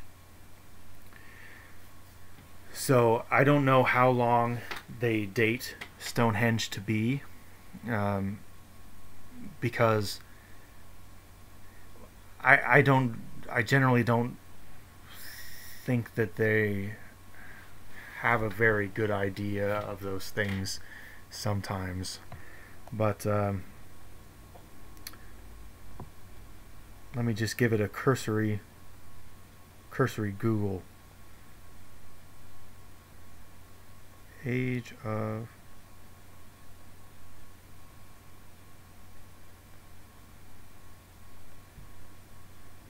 Stonehenge.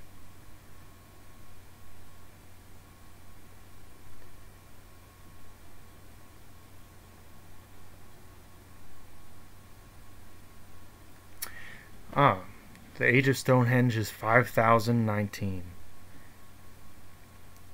Deposits containing human bone date from as early as 3000 BC. Okay, that's smack in the middle of the 2,160 year period of the Taurus the bull being the sign in the sky.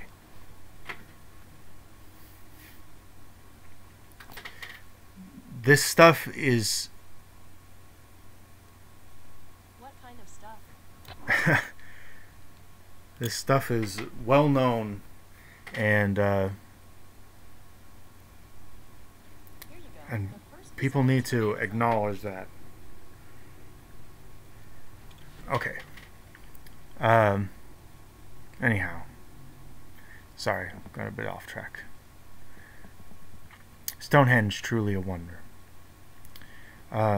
According to the Persians, there coexisted in eternity two principles.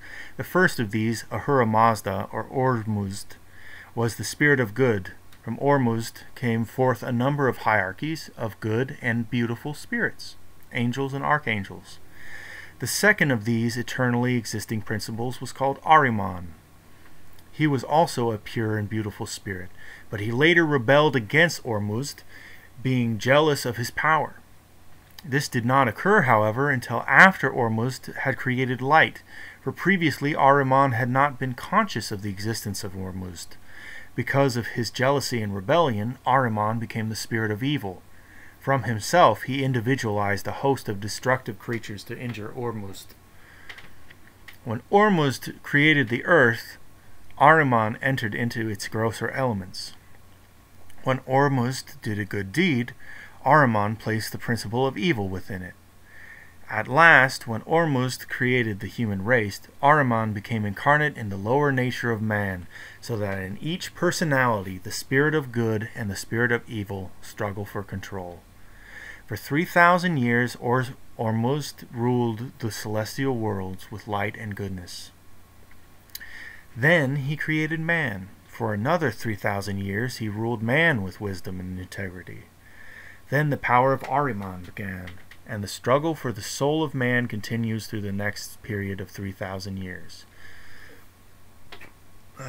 During the fourth period of 3,000 years, the power of Ahriman will be destroyed. One hopes that it's not like a yin-yang symbol, and that Ahriman will go the other way for a while, and then Good will return to the world again, evil and death will be vanquished, and at last the spirit of evil will bow humbly before the throne of Ormuzd. While Ormuzd and Ahriman are struggling for control of the human soul and for supremacy in nature, Mithras, god of intelligence, stands as mediator between the two. Mithras is very, very parallel to Jesus Christ. The cult of Mithras and Christianity are very closely tied. Just keep that in mind. And anything that you know about Christianity, apply it here. Mithras, god of intelligence, stands as mediator between the two. Many authors have noted the similarity between Mercury and Mithras. Mercury, Hermes Trismegistus, and Mithras, Mithras and Jesus Christ. As the chemical mercury acts as a solvent, according to alchemists, so Mithras seeks to harmonize the two celestial opposites. There are many points of resemblance between Christianity and the cult of Mithras. I'm glad he... Yeah, I mean, I guess I preempted him. One of the reasons for this probably is that the Persian mystics invaded Italy during the 1st century after Christ, and the early history of both cults was closely interwoven. The Encyclopedia Britannica makes the following statement concerning the Mithraic and Christian mysteries.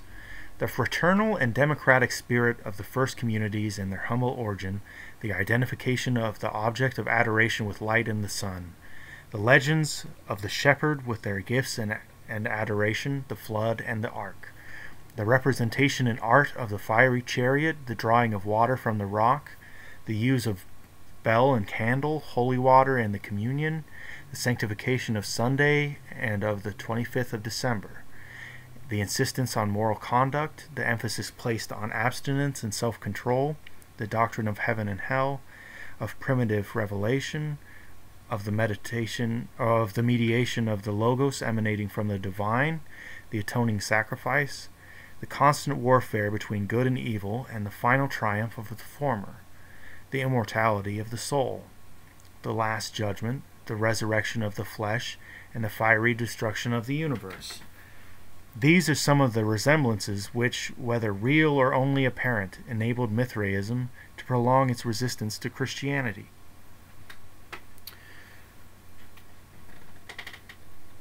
The rites of Mithras were performed in caves. Porphyry, in his Caves of the Nymphs, states that Zarathustra, Zoroaster, was the first to consecrate a cave to the worship of God, because a cavern was symbolic of the earth, or the lower world of darkness. John P. Lundy, in his Monumental Christianity, describes the cave of Mithras as follows. But this cave was adorned with the signs of the zodiac. See, signs of the zodiac. But this cave was adorned with the signs of the zodiac, Cancer and Capricorn.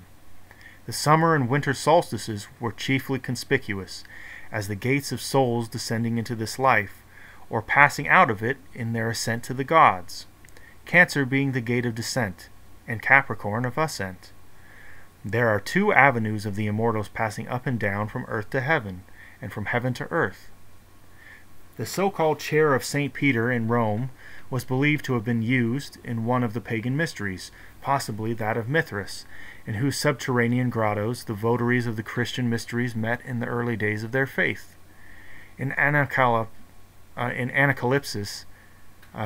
Godfrey Higgins writes that in 1662, while cleaning this sacred chair of Bar Jonas, the 12 labors of Hercules were discovered upon it, and that later the French discovered upon the same chair the Mohammedan Confession of Faith written in Arabic.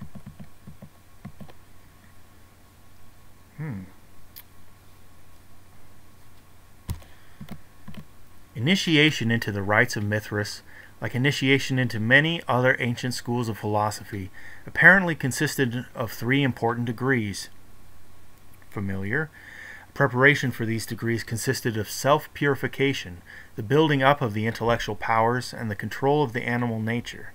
In the first degree, the candidate was given a crown upon the point of a sword and instructed in the mysteries of Mithras's hidden power. Probably he was taught that the golden crown represented his own spiritual nature, which must be objectified and unfolded before he could truly glorify Mithras. For Mithras was his own soul, standing as mediator between Ormuzd, his spirit, and Ahriman, his animal nature. In the second degree, he was given the armor of intelligence and purity and sent into the darkness of subterranean pits to fight the beasts of lust, passion, and degeneracy. In the third degree, he was given a cape, upon which were drawn or woven the signs of the zodiac and other astronomical symbols. After his initiations were over, he was hailed as one who had risen from the dead, was instructed in the secret teachings of the Persian mystics, and became a full-fledged member of the order. Candidates who successfully passed the Mithraic traditions were called lions, and were marked upon their foreheads with the Egyptian cross. Mithras himself is often pictured with the head of a lion and 2 pairs of wings. Throughout the entire ritual were repeated references to the birth of Mithras as the sun god, his sacrifice for man, his death that men might have eternal life, and lastly, his resurrection and the saving of all humanity by his intercession before the throne of Ormuzd. See Heckthorn. While the cult of Mithras did not reach the philosophic heights attained by Zarathustra, its effect upon the civilization of the Western world was far-reaching, for at one time nearly all Europe was converted to its doctrines. Rome, in her intercourse with other nations, inoculated them with her religious principles, and many later institutions have exhibited Mithraic culture. The reference to the lion and the grip of the lion's paw in the Master Mason's degree have a strong Mithraic tinge and may easily have originated from this cult. The ties between Masonry and Mithraism are many. And when I lived in San Jose, California, I lived right by the headquarters of the ancient mystical order Rosicrucis. So they had their Egyptology museum, and the Rosicrucian order was headquartered there, and they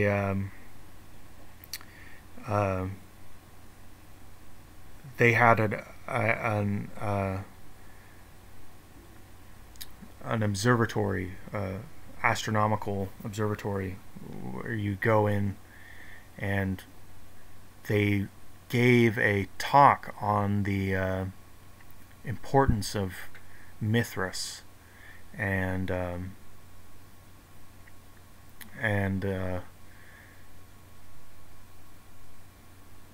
his significance to the secret traditions. These things are still openly practiced, but you have to look for them. You have to track them down. Rosicrucianism, Freemasonry. Okay.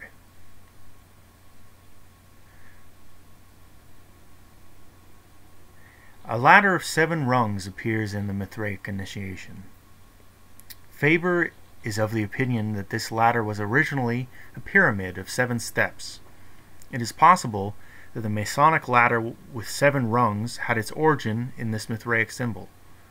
Women were never permitted to enter the Mithraic order, but children of the male sex were initiates long before they reached maturity. The refusal to permit women to join the Masonic order may be based on the esoteric reason given in the secret instruction of the Mithraics. This cult is another excellent example of those secret societies whose legends are largely symbolic representations of the sun and his journey through the houses of the heavens. Mithras, rising from a stone, is merely the sun rising over the horizon, or as the ancients supposed, out of the horizon at the vernal equinox. John O'Neill disputes the theory that Mithras was intended as a solar deity. In The Night of the Gods, he writes, "The Avestan Mithra, the Yazata of light, has 10,000 eyes, high with full knowledge,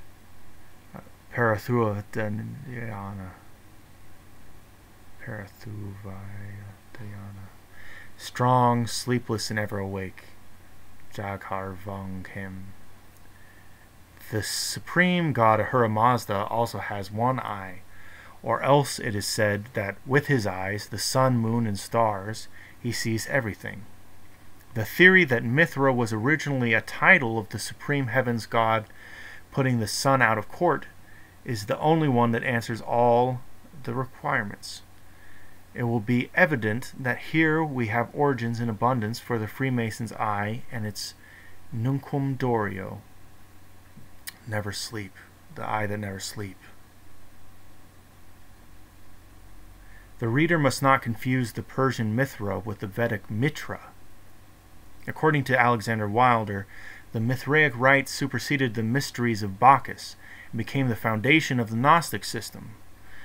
Wow, that's an interesting assertion, which for many centuries prevailed in Asia, Egypt, and even the remote West. Very interesting assertion that Mithraic rites superseded the mysteries of Bacchus. And not only that, Mithraic rites became the foundation of Gnostic rites. One of the reasons why I joined the Church of Jesus Christ of Latter-day Saints is that they have a clear mystery tradition with a temple and temple ordinances that are given in line with these ancient practices. And that was one of the reasons why I decided to become LDS myself. But you can clearly see that the connections here are just enormous, just extraordinarily powerful. So let's take a look at Mithras slaying the bull. The most famous sculpturings and reliefs of this Prototokos show Mithras kneeling upon the recumbent form of a great bull, into whose throat he is driving a sword. The slaying of the bull signifies that the rays of the sun, symbolized by the sword, release at the vernal equinox the vital essences of the earth, the blood of the bull, which, pouring from the wound made by the sun god, fertilize the seeds of living things. Dogs were held sacred to the cult of Mithras, being symbolic of sincerity and trustworthiness. And Mithraics used the serpent as an emblem of Ahriman, the spirit of evil. And water rats were held sacred to him. The bull is esoterically the constellation of Taurus. Yep. The serpent, its opposite in the zodiac, is Scorpio. Yeah, in ancient times, Scorpio wasn't always seen as being a scorpion. Scorpio was often considered to be a serpent. The sun, Mithras, entered into the side of the bull, slays the celestial creature, and nourishes the universe with its blood. Yeah, it's an important thing to note that each one of those zodiac signs in the zodiac ages has an opposite sign. So we're in the age of Pisces now, and our opposite sign is Virgo, the Virgin.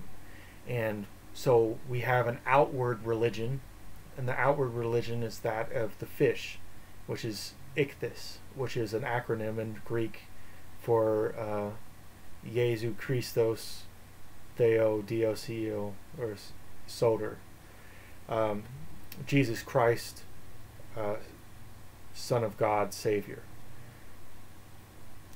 And on the opposite side, Virgo, the Virgin,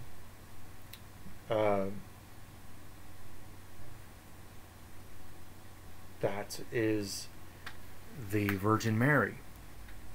The secret cult of Isis, the cult of the Virgin Mary, within the Roman Catholic Church, that's the inner worship of this age. the inner secret symbolism. And you can see it if you go back to the age before ours. We go to Aries. So the age of Aries, the age of the ram, for the sacrifice of the ram, they would smear the blood for Passover. Right. But the opposite of Aries is Libra. And Libra is the scales. And the scales are representative of the law. The scales of the law are the inner teaching of that age, which is the giving of law by Moses. So the Mosaic law giving, his inner nature was Libra, his outer nature was Aries. And in the age of the Druids and the Mithraics, before the age of Moses,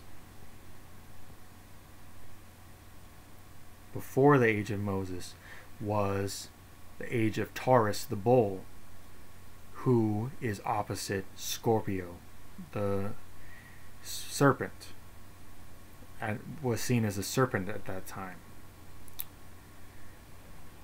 The serpent is the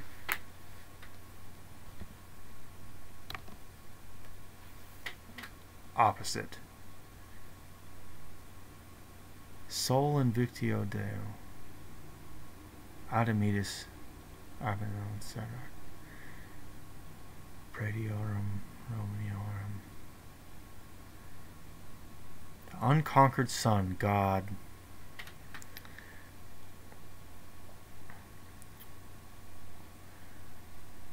Roman people. Someone's name, Aramedes Salignan Sarah. He was a praetor of the Roman people.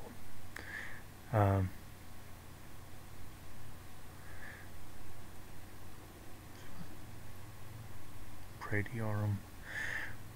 Look at these. Does that look familiar? Lady Liberty's head. Statue of Liberty. It's not coincidental. People know these things and they build these things.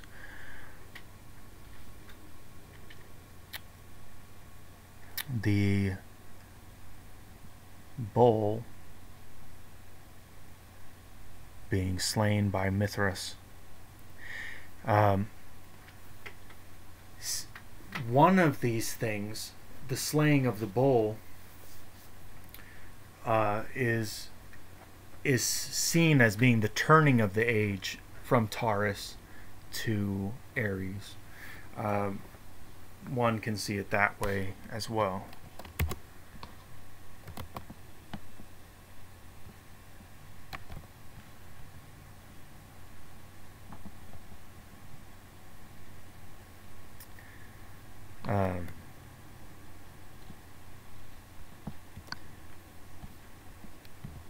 I'm checking on the chat right now.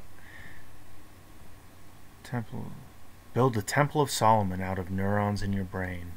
Yeah, that's what we're doing. We're building the Temple of Solomon in our brain by memorization of symbols and patterns.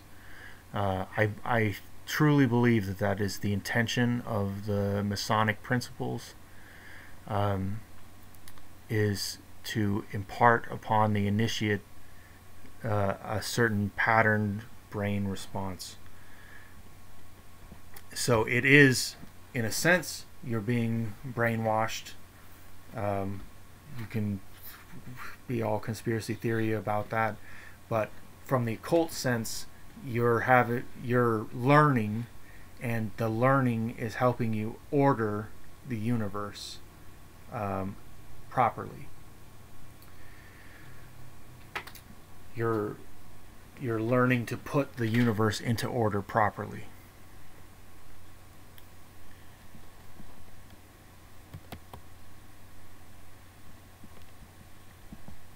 Okay.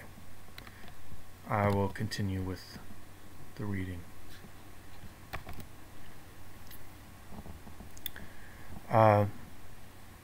Looks like we're at the end of the page. Let's take a look at this other picture. Mithras was born out of a rock, which, breaking open, permitted him to emerge.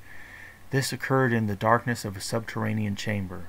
The Church of the Nativity at Bethlehem confirms the theory that Jesus was born in a grotto, or a cave. According to Dupuy, Mithras was put to death by crucifixion and rose again on the third day. Mithras was put to death by crucifixion and rose again on the third day.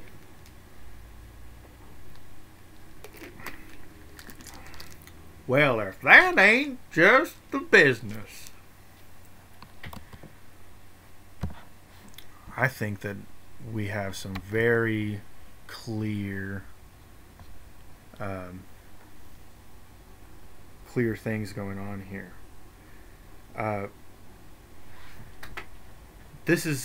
So that's it for this chapter, but do you guys want to... I'm at 2 hours. I kind of want to keep going. How do you guys feel? Say something in the chat, or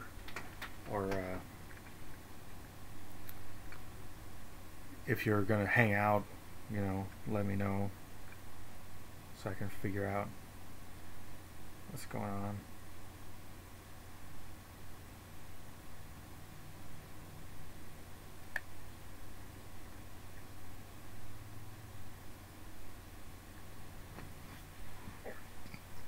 Keep going. Okay. Yeah, I think I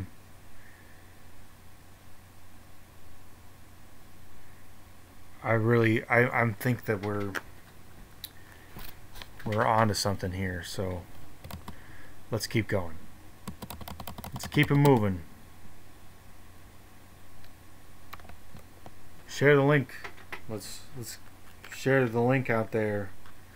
Get people watching this, because this stuff is really important to understanding the world, understanding why the world is the way it is, why, whether you want to understand politics, whether you want to understand the occult, whether you want to understand science, history, whether pick a field. What field do you want to talk about? This touches it. This is important stuff that no one knows, for the most part.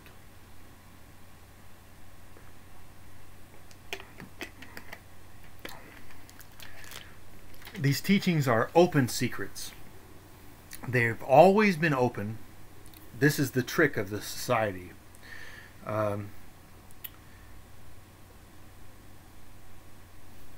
The teachings are always open to people. You just have to go out and find it. You have to take initiative to get it. But if you do, then the things are there for you. That's the way it works. So that's why I'm here for you guys. You guys are here because you have sought. Okay, so the Ancient Mysteries and Secret Societies, Part 2.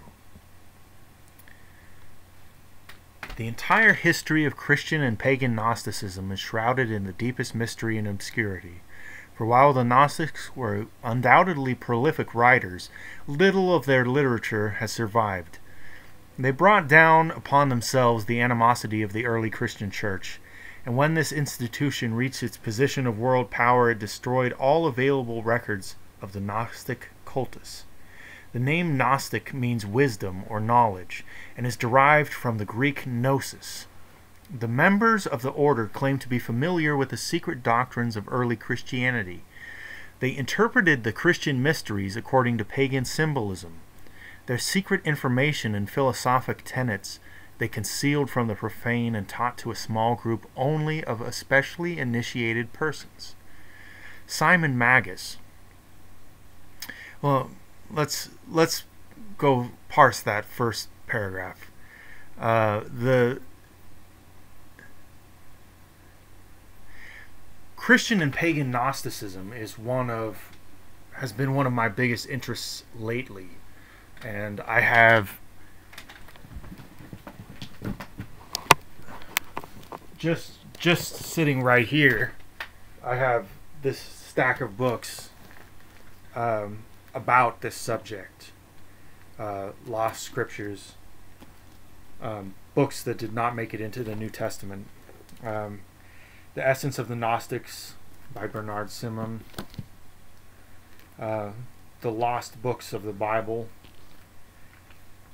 The Gnostic Bible. The Gospel of Judas, and so on. The Gnostic Bible is especially interesting because it has quotations from Manichae texts. It has quotations about Mandeans and Manichaeans, which is something that you don't hear very much. There were pagan Gnostics and other types of Gnostics. Basically, all of the mystery schools were teaching people that gnosis just means to know. I mean, that's the root from which we derive the word know, knowledge, gnosis. We know something from ourselves by our own power of mind. That's the only way that we can know. So a Gnostic is someone who, and in its simplest statement, is someone who for themselves knows. Meaning someone who has experienced, someone who knows. An initiate, in other words. Let us continue. Simon Magus, the magician of New Testament fame, is often supposed to have been the founder of Gnosticism. If this be true, the sect was formed during the century after Christ and is probably the first of the many branches which have sprung from the main trunk of Christianity. Everything with which the enthusiasts of the early Christian church might not agree they declared to be inspired by the devil. That Simon Magus had mysterious and supernatural powers is conceded even by his enemies, but they maintain that these powers were lent to him by the infernal spirits and furies, which they asserted were his ever-present companions. Undoubtedly, the most interesting legend concerning Simon is that which tells of his theosophic contests with the Apostle Peter, while the two were promulgating their differing doctrines in Rome. According to the story that the church fathers have preserved, Simon was to prove his spiritual superiority by ascending to heaven in a chariot of fire. He actually picked up and carried many feet into the air. He was actually picked up and carried many feet into the air by invisible powers. When St. Peter saw this, he cried out in a loud voice, ordering the demons, spirits of the air, to release their hold upon the magician. The evil spirits, when so ordered by the great saint, were forced to obey. Simon fell a great distance and was killed, which decisively proved the superiority of the Christian powers. This story is undoubtedly manufactured out of whole cloth, as it is only one out of many accounts concerning his death, few of which agree. As more and more evidence is being amassed to the effect that St. Peter was never in Rome, its last possible vestige of authenticity is rapidly being dissipated.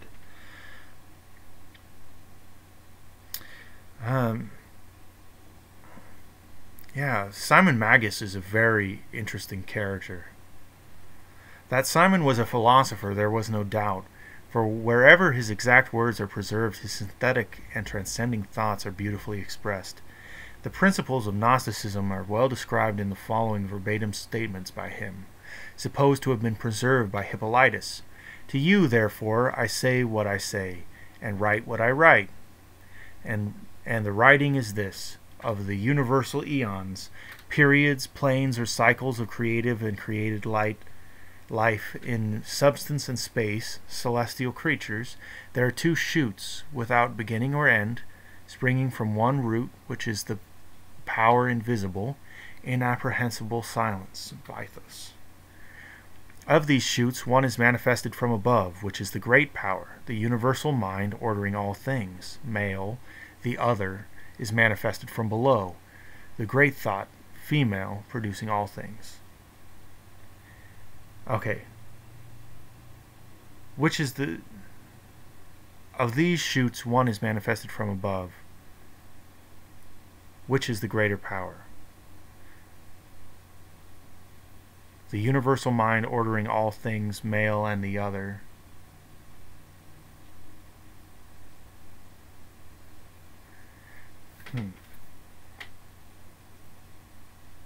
Manifested from below, the great thought, female, producing all things. The female, the great thought, producing all things. Yeah, okay. Hence, pairing with each other, they unite and manifest the middle distance, incomprehensible air without beginning or end. In this is the Father who sustains all things and nourishes those things which have a beginning and end. See Simon Magus by G.R.S. Mead. By this we are to understand that manifestation is the result of a positive and a negative principle, one acting upon the other, and it takes place in the middle plane, or point of equilibrium, called the pleroma. This pleroma is a peculiar substance produced out of the blending of the spiritual and material eons. Out of the pleroma was individualized the demiurges, the immortal mortal, to whom we are responsible for our physical existence and the suffering we must go through in connection with it. In the Gnostic system, three pairs of opposites, called syzygies, emanated from the Eternal One. These, with thought, epinoia,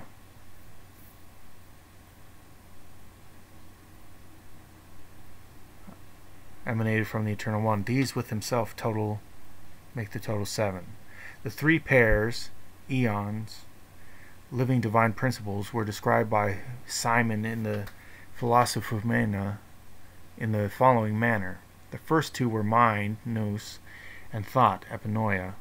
Then came voice, phone, and his opposite, name, onoma. And lastly, reason, logismos, and reflection, enthumesis. From these primordial 6, united the eternal flame, came forth the eons, angels, who formed the lower worlds through the direction of the demiurges. See the works of H.P. Blavatsky. I just so happen to have An Abridgment of the Secret Doctrine by H.P. Blavatsky. Very interesting lady, wrote a huge corpus that is hard to get a hold of, and an interesting read, to say the least. How this first Gnosticism of Simon Magus and Menander, his disciple, was amplified and frequently distorted by later adherents to the cult must now be considered. The school of Gnosticism was divided into two major parts, commonly called the Syrian cult and the Alexandrian cult. These schools agreed in essentials, but the latter division was more inclined to be pantheistic, while the former was dualistic. While the Syrian cult was largely Simonian, the Alexandrian cult was the outgrowth of the philosophical deductions of a clever Egyptian Christian, Basilides by name, who claimed to have received his instruction from the Apostle Matthew.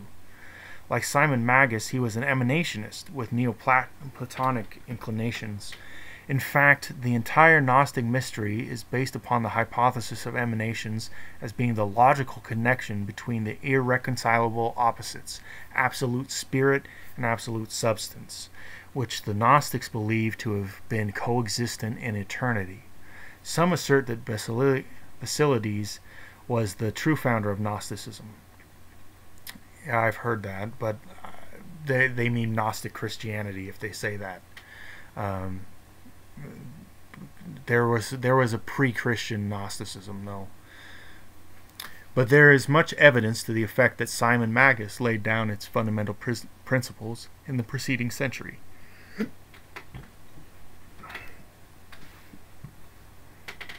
Like I said, there was certainly a pre-Christian Gnosticism.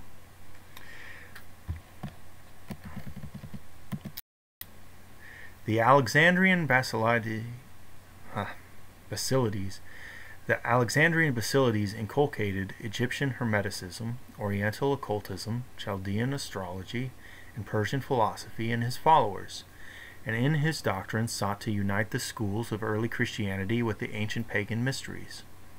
To him is attributed the formulation of that peculiar concept of the deity which carries the name of Abraxas. In discussing the original meaning of this word, Godfrey Higgins in his Celtic Druids has demonstrated that the numerological powers of the letters forming the word Abraxas, when added together, result in the sum of 365. Wow, that's pretty interesting. The same author also notes that the name Mithras, when treated in a similar manner, has the same numerical value. He's using Greek gematria.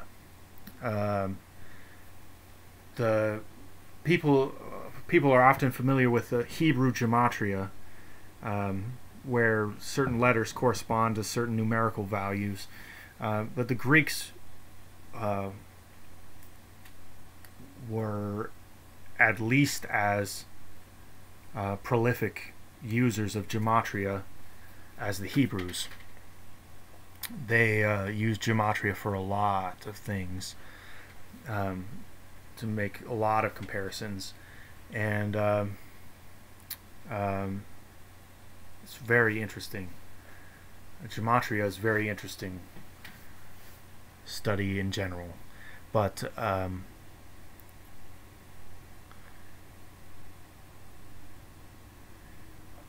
so the sum of the letters of Abraxas when added together is 365.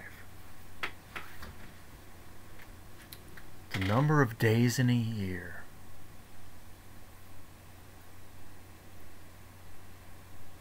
That is something. So that's the reason why they use that word. It's interesting to see why different words were used. Let's take a look at this picture while we're on this sidetrack. It's called The Death of Simon the Magician. Simon Magus, having called upon the spirits of the air, is here shown being picked up by the demons. St. Peter demands that the evil genii release their hold upon the magicians. The demons are forced to comply, and Simon Magus is killed by the fall. Yeah, so Simon Magus is being taken up, but the Apostle Peter is down here and it's like, let him go! And they let him go, and he falls and dies. I feel like the moral of that story is the Apostle Peter was a dick. He shouldn't have done that. But I mean, I guess their point was that power of Christ was stronger than I don't know what they were getting at, but anyhow, continuing on.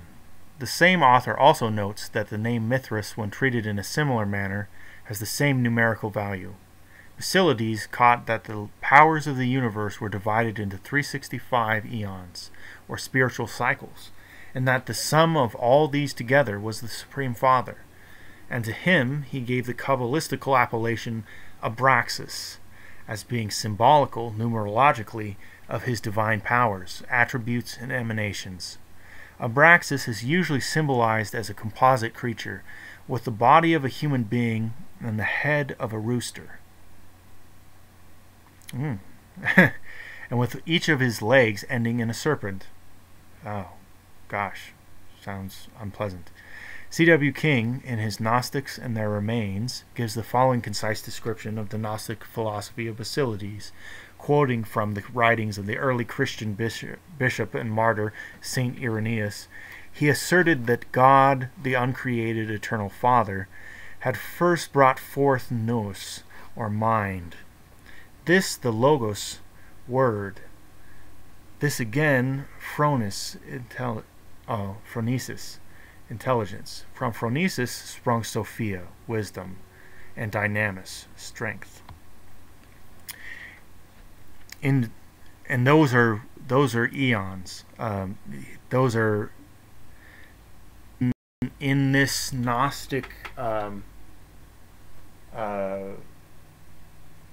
worldview. Of this, the word Gnostic is misused, or it's broadly used to mean way more things than it should, because there's this specific Gnostic religion, and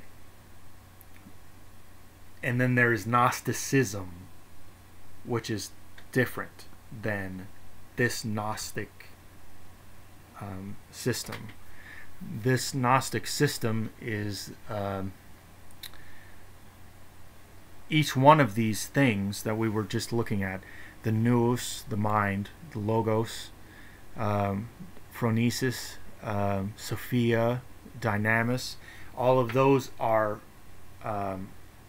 embodied eons. They are perfected attributes brought together in a perfect sphere, and they are analogous to pagan gods in that sense, and so when we read in Greek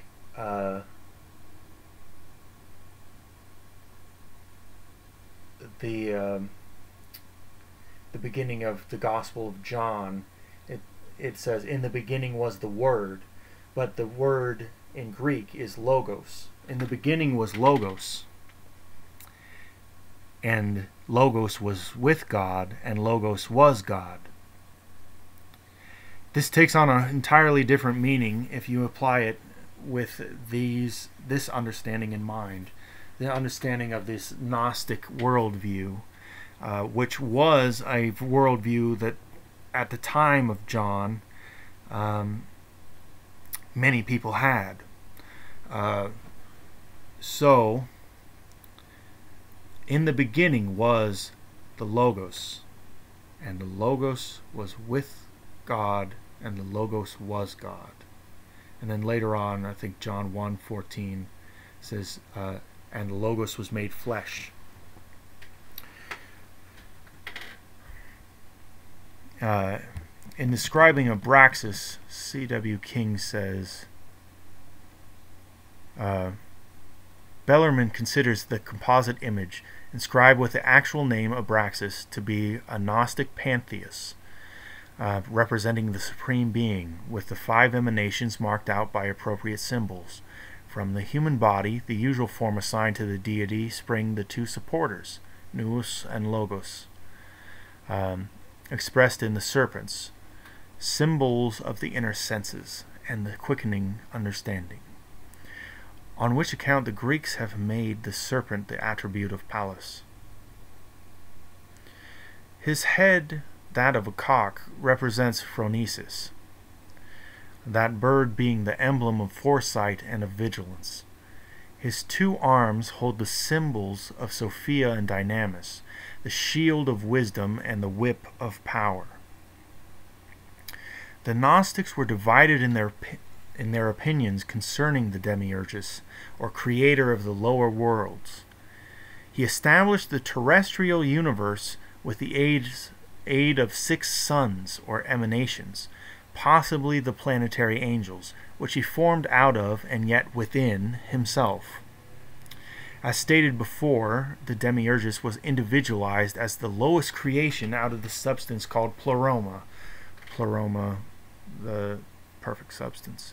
One group of the Gnostics was of the opinion that the Demiurgus was the cause of all misery, and was an evil creature who, by building this lower world, had separated the souls of men from truth by encasing them in mortal vehicles. The other sect viewed the Demiurgus as being divinely inspired and merely fulfilling the dictates of the invisible Lord.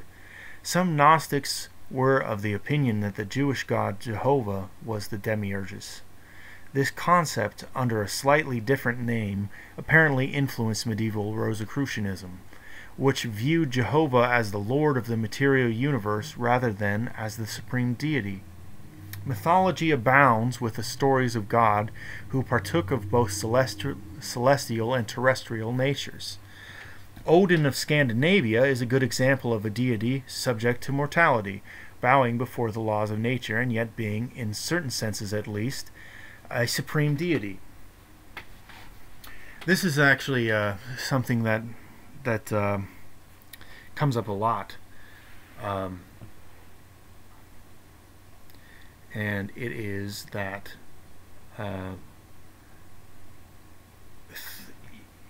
through the Indo-European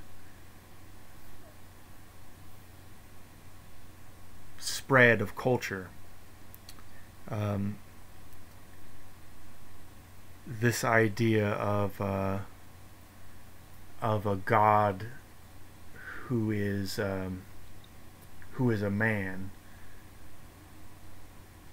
who manifests as a man.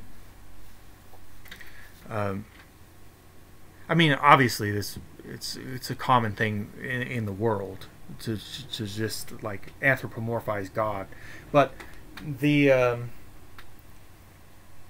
there are cultural things that tie into it, and you'll hear it with like the ancient aliens peoples and all of that when it comes to the gods, because of this, because they clearly are saying that this is someone who walked the earth and was powerful. This was a being that really existed and walked the earth, is what they're implying. And the people take issue with that, but I think that they are perhaps wrong to do so, because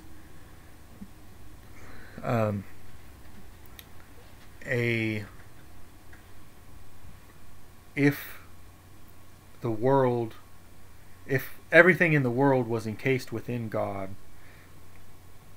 there's no reason why God couldn't have a nodule hanging down into the world that was him. And that's the idea of, Jesus Christ. And we start getting into that.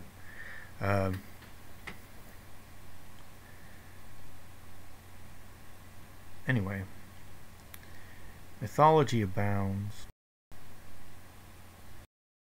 Yeah, Odin is awesome. The Gnostic viewpoint concerning the Christ is well worthy of consideration. This order claimed to be the only sect to have actual pictures of the divine Syrian. While these were in all probability idealistic conceptions of the Savior based upon existing sculpturings and paintings of the pagan sun gods, they were all Christianity had. To the Gnostics, the Christ was the personification of Nous, the divine mind, and emanated from the higher spiritual eons. he descended into the body of Jesus at the baptism and left it again before the crucifixion. The Gnostics declared that the Christ was not crucified,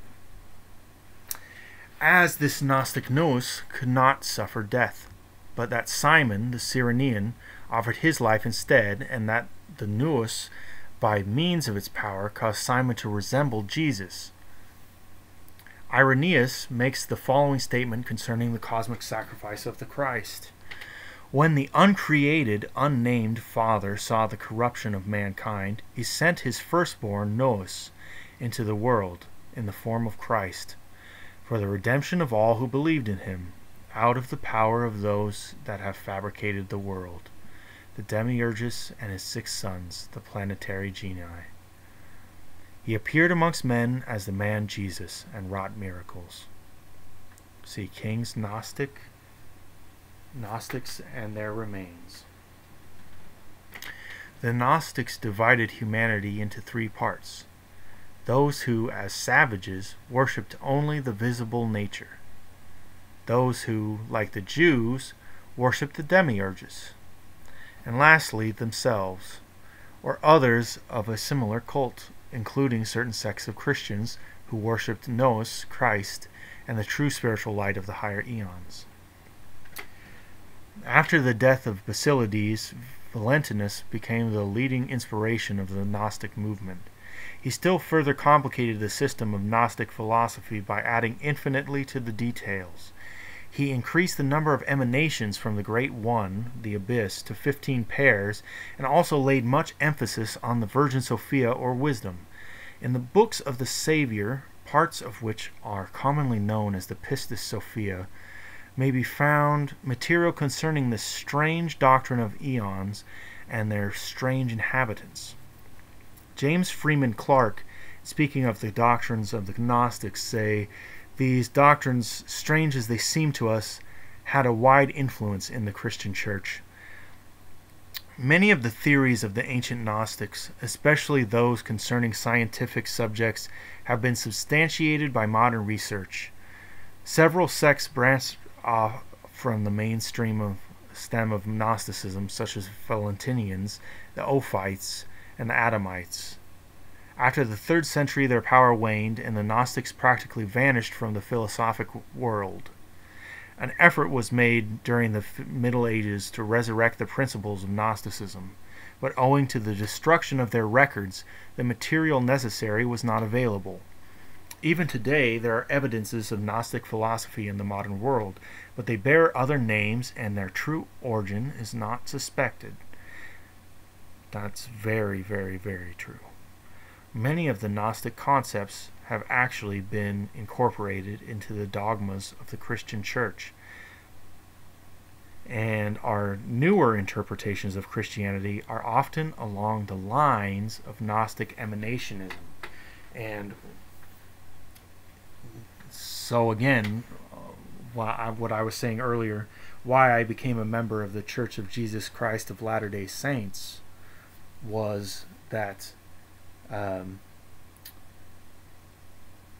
I saw in it that it had a modern temple practice, like the Druids, like we were saying before, and it has these Gnostic ideas built into it in the Book of Mormon and in the Pearl of Great Price. There's so many powerful ideas in the Book of Mormon and the Pearl of Great Price that I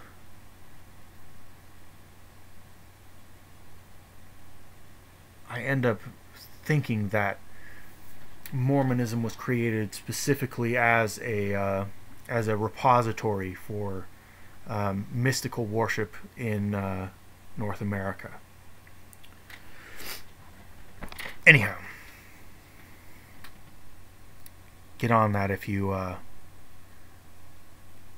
what I mean. Get on that if you're so inclined, is what I mean.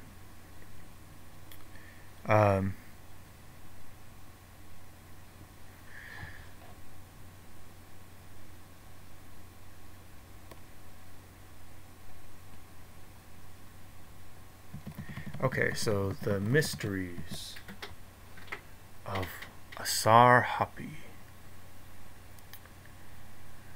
The identity of the Greco-Egyptian Serapis, known to the Greeks as Serapis and the Egyptians as Asar-Hapi, is shrouded by an impenetrable veil of mystery. While this deity was a familiar figure among the symbols of the secret Egyptian initiatory rites, his arcane nature was revealed only to those who had fulfilled the requirements of the Serapic cultus.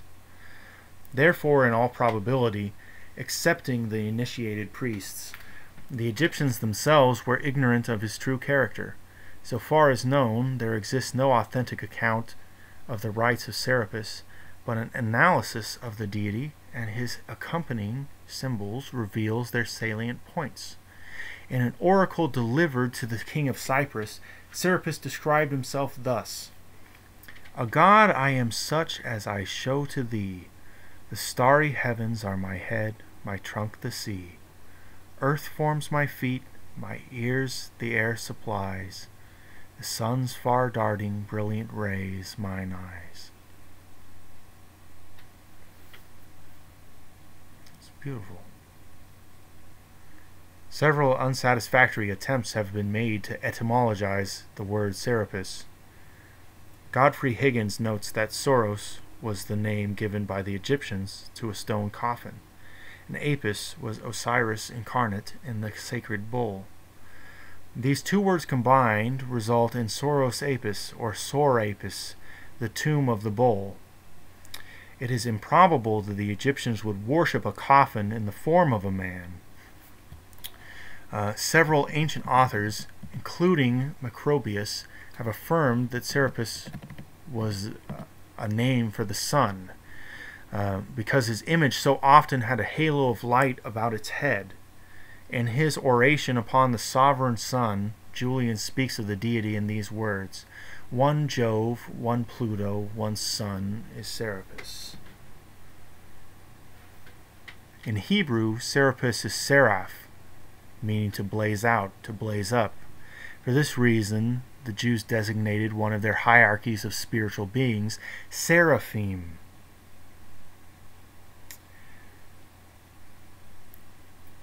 All of these religions are very closely, they're all the same. It's just that you have to go back a long ways to find their common roots.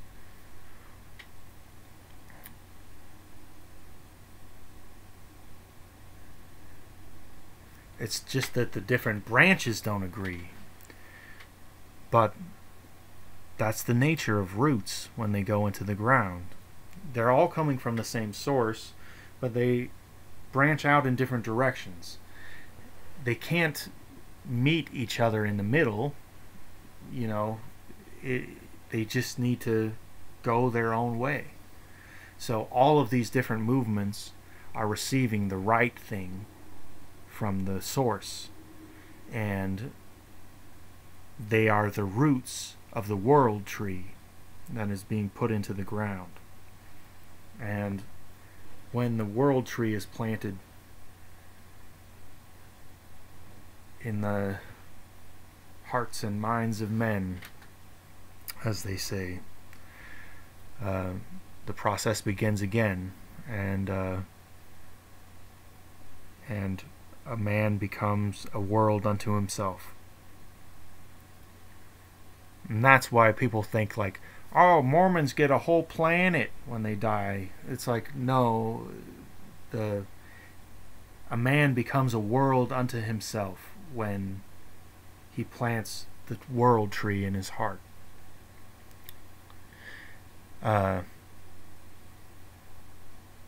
Anyway.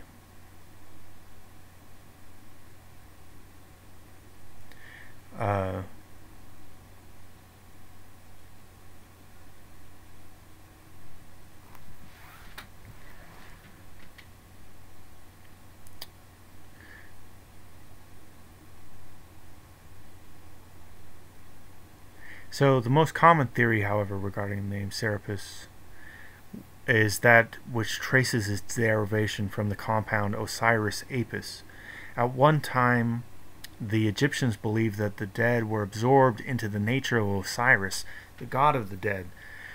While marked similarity exists between Osiris, Apis, and Serapis, the theory advanced by Egyptologists that Serapis is merely a name given to the dead Apis, or sacred bull of Egypt, is untenable in view of the transcendent wisdom possessed by the Egyptian priestcraft, who, in all probability, used the god to symbolize the soul of the world, anima mundi. The material body of nature was called Apis. The soul which escaped from the body at death was enmeshed with the form during physical life was designated Serapis. C.W. King believes Serapis to be a deity of Brahmanic extraction, his name being the Grecianized form of Sarada or Shripa, two titles ascribed to Yama, the Hindu god of death. This appears reasonable, especially since there is a legend to the effect that Serapis, in the form of a bull, was driven by Bacchus from India to Egypt.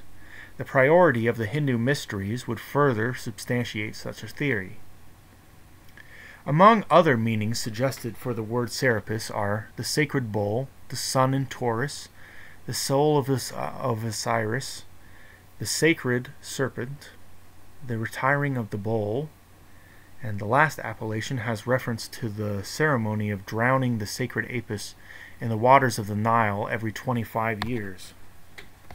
Yeah, they would drown a bull. Let's see, the lion-faced light power. See, moon, the sun, a star, lion head, a serpent body. Interesting.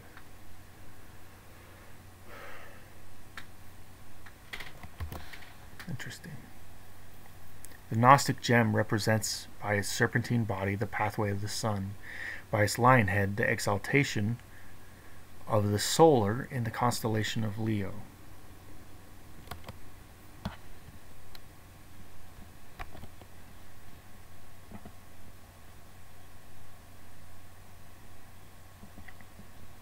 Are you guys still with me?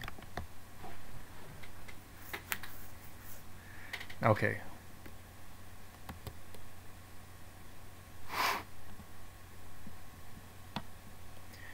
Yeah, I'll keep going.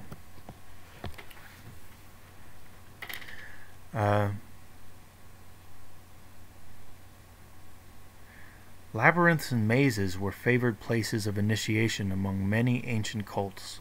Remains of these mystic mazes have been found among the American Indians, Hindus, Persians, Egyptians, and Greeks. Some of these mazes are merely involve pathways lined with stones. Others are literally miles of gloomy caverns under temples or hollowed from the sides of mountains. The famous labyrinth of Crete, in which roamed the bull-headed Minotaur, was unquestionably a place of initiation into the Cretan mysteries. And you can see the labyrinth was always designed so that there was one way in and one way out, so that it was always the same. It's not like a maze. It's a way of folding, and one can almost think of the way that it's used in the body, like the small intestines, just the intestines snaking around, coiling, and the coiling affects in various cellular structures. It's amazing that they're reflecting these coiling actions in this.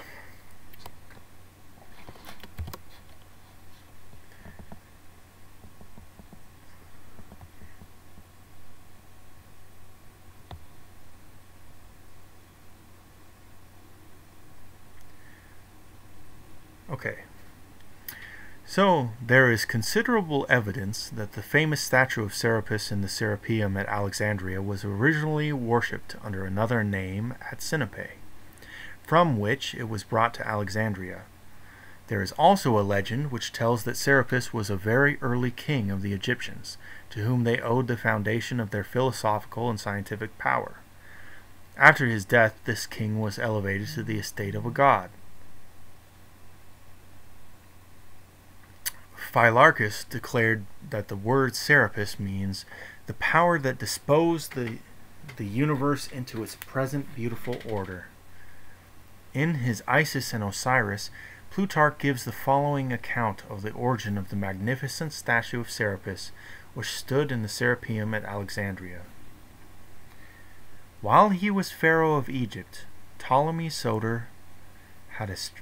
Soter means savior in Greek, by the way. Ptolemy Soter had a strange dream in which he beheld a tremendous statue, which came to life and ordered the pharaoh to bring it to Alexandria with all possible speed. Ptolemy Soter, not knowing the whereabouts of the statue, was sorely perplexed as to how he could discover it. While the pharaoh was relating his dream, a great traveler by the name of Sosibius, coming forward, declared that he had seen such an image at Sinope. The pharaoh immediately dispatches Sotiles and Dionysus to negotiate for the removal of the figure to Alexandria. 3 years elapsed before the figure was finally obtained, the representatives of the pharaoh finally stealing it and concealing the theft by spreading a story that the statue had come to life, and walking down the street leading from the temple, had boarded the ship prepared for its transportation to Alexandria. Upon its arrival in Egypt, the figure was brought into the presence of 2 Egyptian initiates, the Imolpid Timotheus and Manetho the Sebonite, who immediately pronounced it to be Serapis. The priest then declared that it was equipollent to Pluto. This was a masterly stroke, for in Serapis the Greeks and Egyptians found a deity in common, and thus religious unity was consummated between the 2 nations. The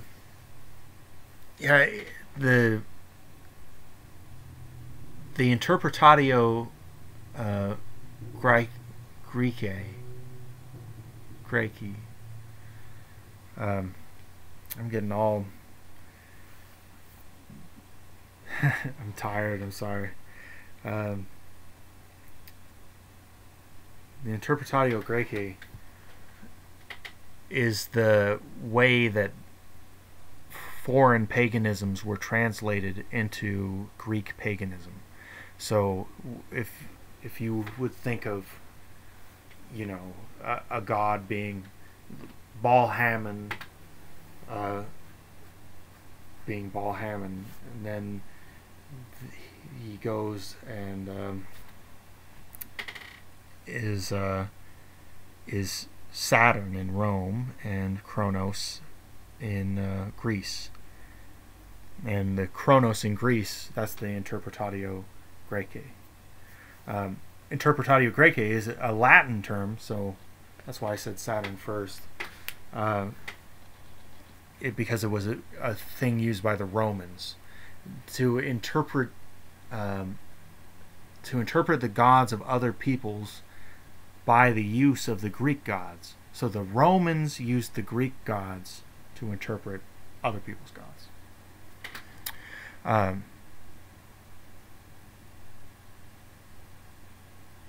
Okay.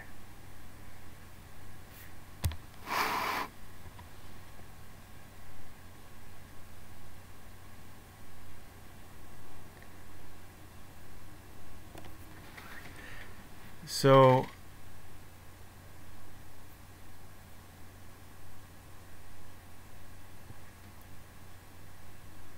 several figures of Serapis that stood in his various temples in Egypt and Rome have been described by early authors.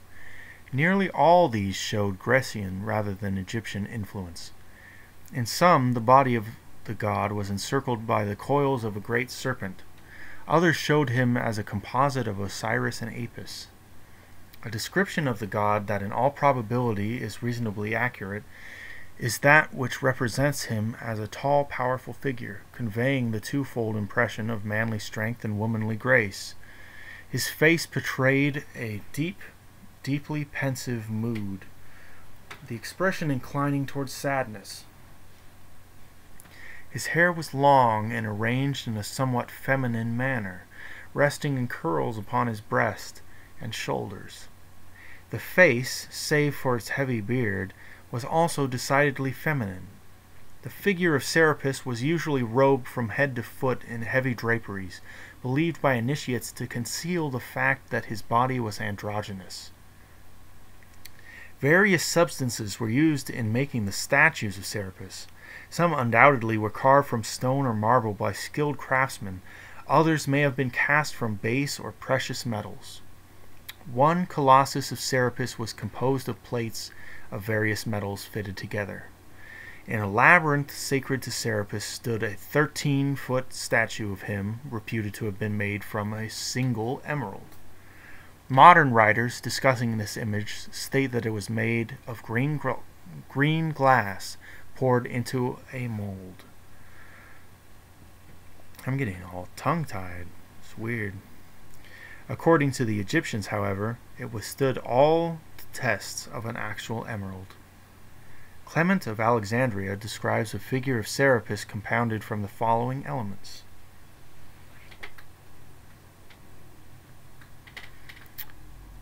First, filings of gold, silver, lead, and tin. Second, all manner of Egyptian stones, including sapphires, hematites, emeralds, and topazes. All these being ground down and mixed together with the coloring matter left over from the funeral of Osiris and Apis. The result was a rare and curious figure, indigo in color.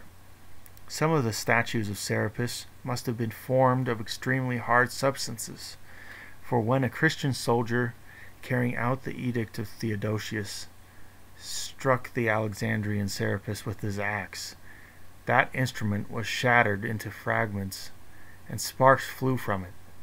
It is also quite probable that Serapis was worshipped in the form of a serpent, in common with many of the higher deities of the Egyptian and Greek pantheons. Serapis was called Theon Hepagrammaton, or the god with the name of 7 letters. The name Serapis, like Abraxas or Mithras, contains 7 letters. In their hymns to Serapis, the priests chanted the 7 vowels. Occasionally, Serapis is depicted with horns or a coronet of 7 rays. These evidently represented the 7 divine intelligences manifesting through the solar light. The Encyclopedia Britannica notes that the earliest authentic mention of Serapis is in connection with the death of Alexander. Such was the prestige of Serapis that he alone of the gods was consulted in behalf of the dying king. The Egyptian secret school of philosophy was divided into the lesser and the greater mysteries, the former being sacred to Isis and the latter to Serapis and Osiris. Wilkinson is of the opinion that only the priests were permitted to enter the great mysteries. Even the heir to the throne was not eligible until he had been crowned pharaoh, when, by virtue of his kingly office, he automatically became a priest and the temporal head of the state religion. A limited number were admitted into the greater mysteries. These preserved their secrets inviolate. Much of the information concerning the rituals of the higher degrees of the Egyptian mysteries has been gleaned from an examination of the chambers and passageways in which the initiations were given. Under the temple of Serapis, destroyed by Theodosius, were found strange mechanical contrivances constructed by the priest in the subterranean crypts and caverns where the nocturnal initiatory rites were celebrated. These machines indicate the severe tests of moral and physical courage undergone by the candidates. After passing through these torturous ways, the neophytes who survived the ordeals were ushered into the presence of Serapis, a noble and awe-inspiring figure illumined by unseen lights.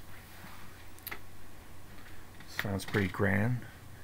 Labyrinths were also a striking feature in connection with the rites of Serapis, and E.A. Wallace Budge, in his Gods of the Egyptians, depicts Serapis, minotaur-like, with the body of a man and the head of a bull. Labyrinths were symbolic of the involvements and illusions of the lower world through which wanders the soul of man in its search for truth. In the labyrinth dwells the lower animal man with the head of a bull, who seeks to destroy the soul entangled in the maze of worldly ignorance. In this relation, Serapis becomes the trier or adversary who tests the souls of those seeking union with the immortals.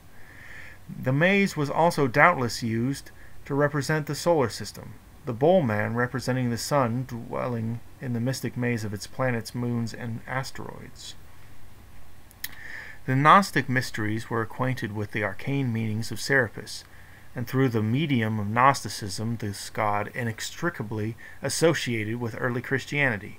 In fact, the Emperor Hadrian, while traveling in Egypt in AD 24, declared in a letter to Servianus that the worshippers of Serapis were Christians, and that the bishops of the church also worshipped at his shrine. That the bishops were worshipping at Serapis' shrine, and they were Christians. He even declared that the patriarch himself, when in Egypt, was forced to adore Serapis as well as Christ.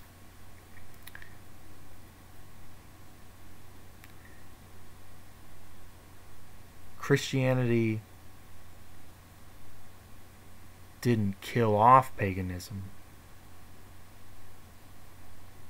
Christianity, Catholicism, and is paganism. I mean, it absorbed them, and that's what you see. It just manifests in different ways. It's pretty crazy when you look at it that way.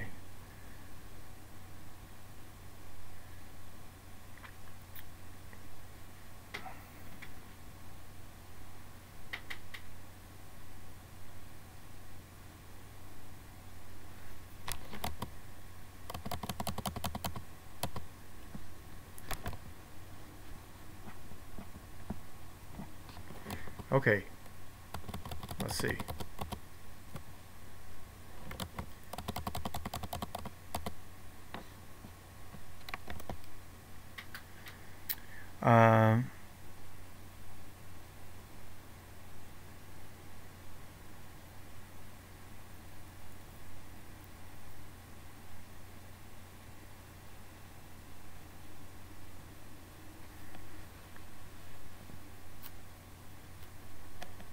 Did I...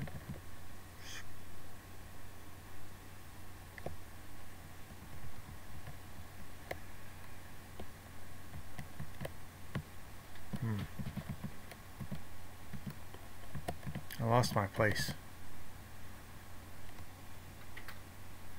Heptagrammaton.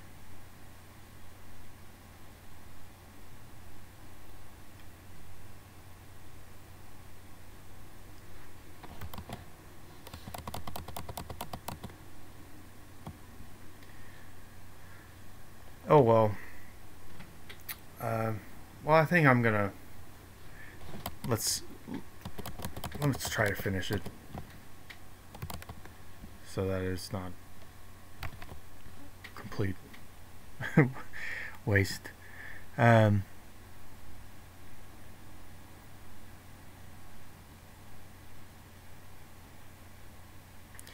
Egyptian secret school of philosophy was divided into the lesser and greater mysteries.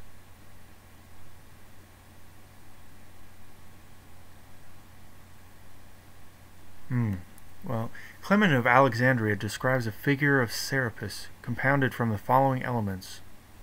First, filings of gold. Yeah, we did do that.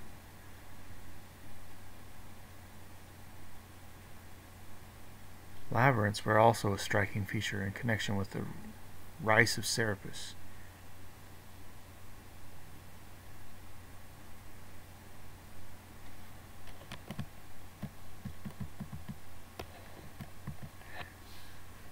Sorry, I lost our place.